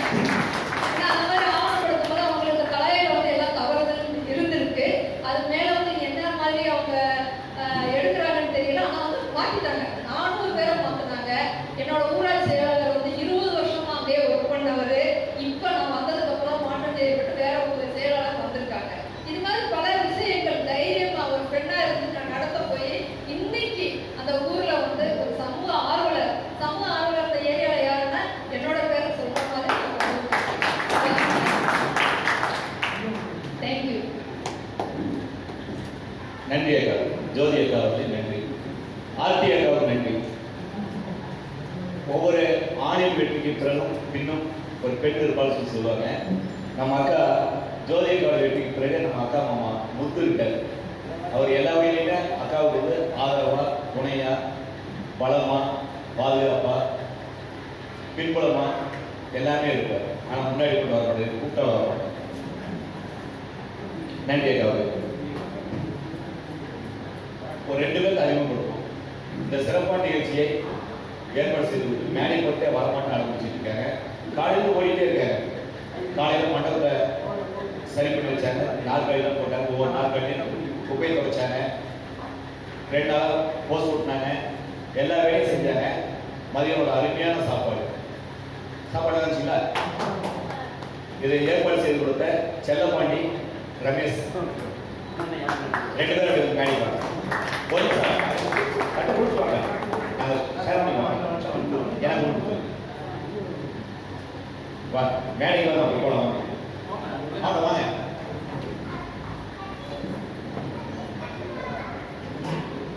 ஒவ்வொரு நிமிஷம் உங்களை அறிமுகப்படுத்தி உங்களுக்கு செல்லும் சொல்லு. ஒரு பலத்த கைத்தட்டோட செல்லமாக வாழ்த்துக்களை பாராட்டுகளை நன்றி.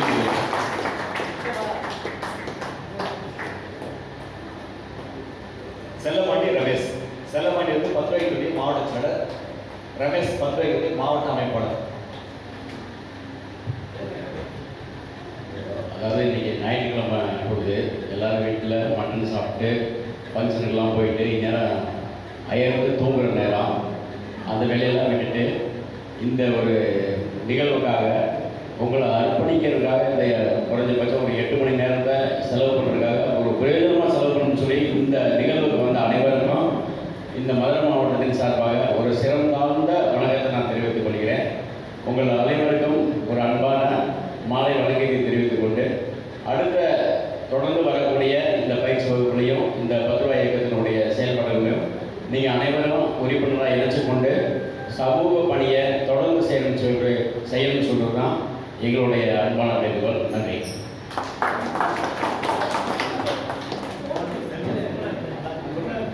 என் நம்பர் என்ன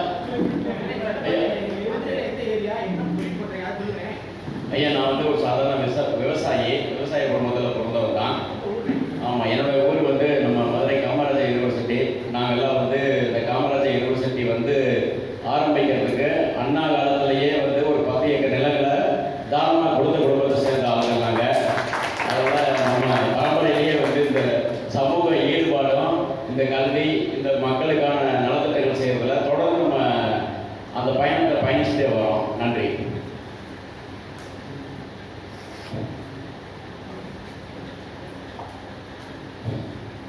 நான் பெருசாக சொல்லிக்கிறதுக்கு ஒன்றும் இல்லை. சாதாரணமாக ஒரு MABA தான் முடிச்சிருக்கேன். முடிச்சுட்டு ஒரு 5 ஏக்கரில் ஒரு விவசாயம் 5 ஏக்கரில் விவசாயமும் பார்த்துக்கிட்டு இருக்கேன். இது போக சுற்றுலாத்துறையில் மேனேஜராக டிராவல் டைம்ஸ் இந்தியா பிரைவேட் லிமிடெடில் மேனேஜராக இருக்கேன். என்னுடைய கண்ட்ரோலில் 3 ட்ரெயின் வந்து இயக்கிட்டு இருக்கோம். நன்றி, வணக்கம். இந்த 10 ரூபாய் இயக்கத்தில் என்னை வந்து சிறப்பாக வழிநடத்தி கொண்டு போகிறது ஐயா நன்மினிராஜ் ஐயா அவர்களும் செல்லப்பாண்டி ஐயா அவர்கள் மற்றும் என் உடன்பிறவா சகோதரர் செல்லப்பாண்டி அவர்கள் தான். நான் சின்னவனாக இருந்தாலும் என்னை தோளில் கட்டி கொடுத்து என்னை வழிநடத்தி கொண்டு போயிட்டு இருக்காங்க இந்த 3 பேர். இது தவிர என்னுடைய என் உடன்பிறந்த என்னை பெற்றெடுத்த தாய் அவர்கள் மற்றும் என்னுடைய தாத்தா வயதில் இருக்கக்கூடிய ஐயா அவர்களுக்கும் இந்த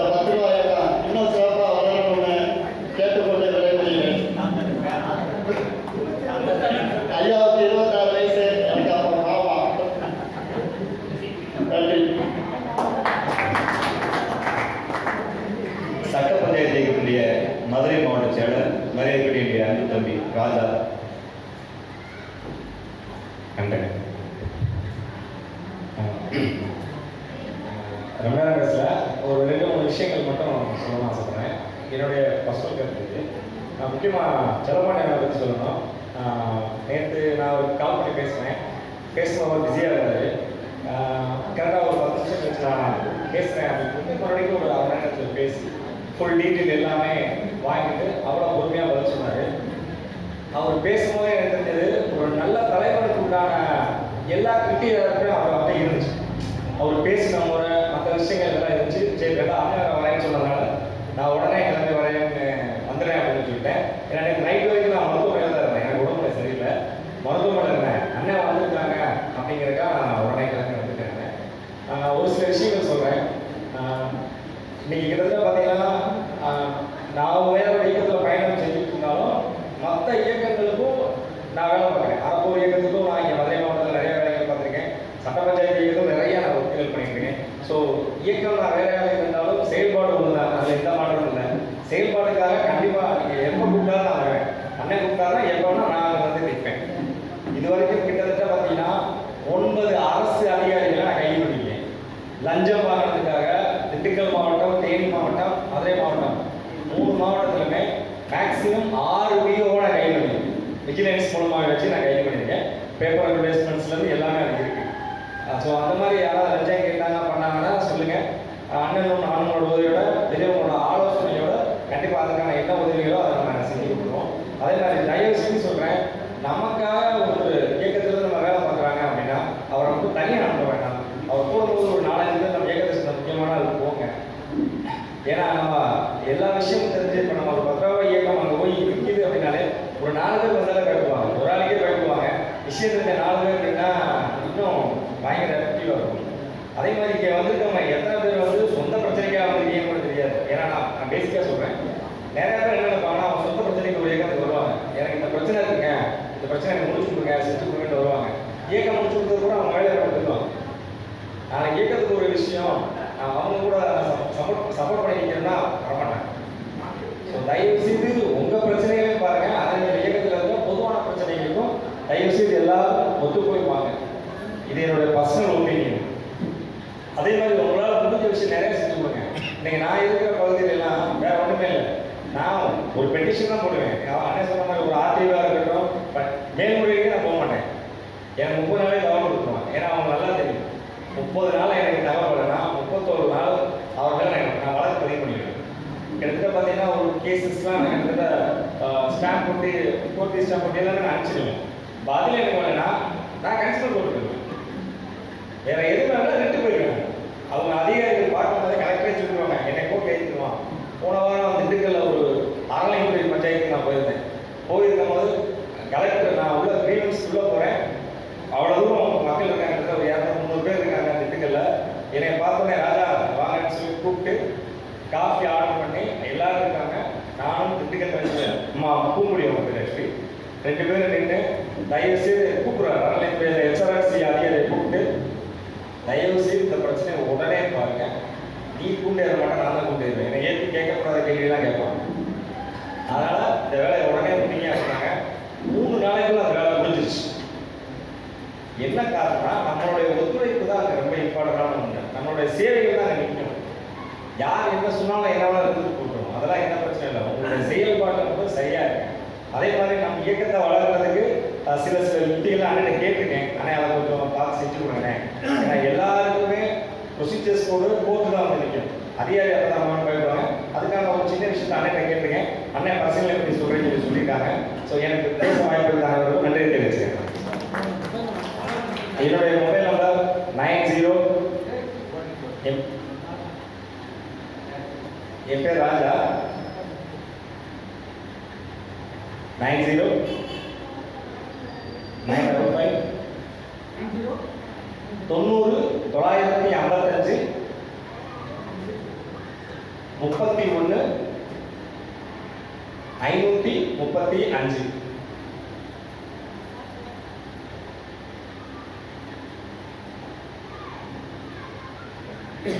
அதே மாதிரி துப்புரவு பணியாளர்களுக்கு நான் இப்போ சொல்லணும்னு நினச்சி ஆசைப்பட்டேன். நான் அப்பா தான் பேச நினச்சேன், மாறினேன். ஒரு 2 நிமிஷம் தான் சொல்லிடுறேன். Right, okay. ஒரு முக்கியமான விஷயத்தை அறிமுகப்படுத்திக்கிறோம். நம்ம அக்கா மாமாவை, அக்கா மச்சான், அக்கா மாமாவை, அக்கா மாமா நம்முடைய ஆர்கே அக்காவுடைய கணவர் அண்ணன் முத்து அவர்களை உங்களுக்கு அறிமுகப்படுத்திக்கிறோம். வாங்க முன்னாடி வாங்க, அப்படின்னா அவளை விட்டுற முடியாது. ஒரு வணக்கம். ஜோதியோட நம்பர் வச்சுருக்கேன். எப்போ கூப்பிட்டாலும் முத்து மாமா எடுப்பாரு. 2 பேரும் உங்களுக்கு தான் இருப்பாங்க. நண்பர்களே, உங்களை காலைல மனு அனுப்புன்னு சொன்னோம்ல, யார் யாரும் அனுப்புறோம்னு சொன்னோம். அந்த துறையில கீழே இருந்து மேலே வரைக்கும் அனுப்புன்னு சொன்னோம். இந்த மனுக்களை கோர்ட்டில் எடுப்பாங்க, ஜட்ஜில் எடுப்பாங்க. என்ன தப்பு அனுப்புறாங்கல்ல, கோர்ட்டில் கேஸ் தான் இருக்கணும். நம்ம வழக்கமாக என்ன நினச்சிக்கணும்னா, கோர்ட்டில் கேஸ் தான் போட முடியும்.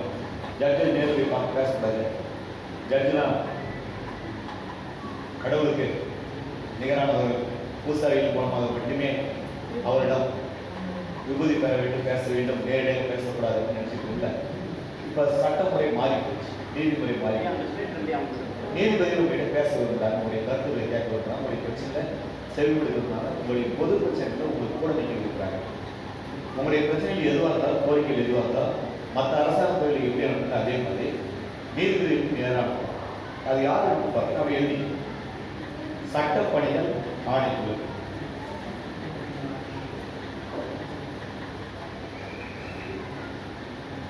சட்ட பணிகள் ஆணைக்குழு, லீகல் சர்வீஸ் அத்தாரிட்டி.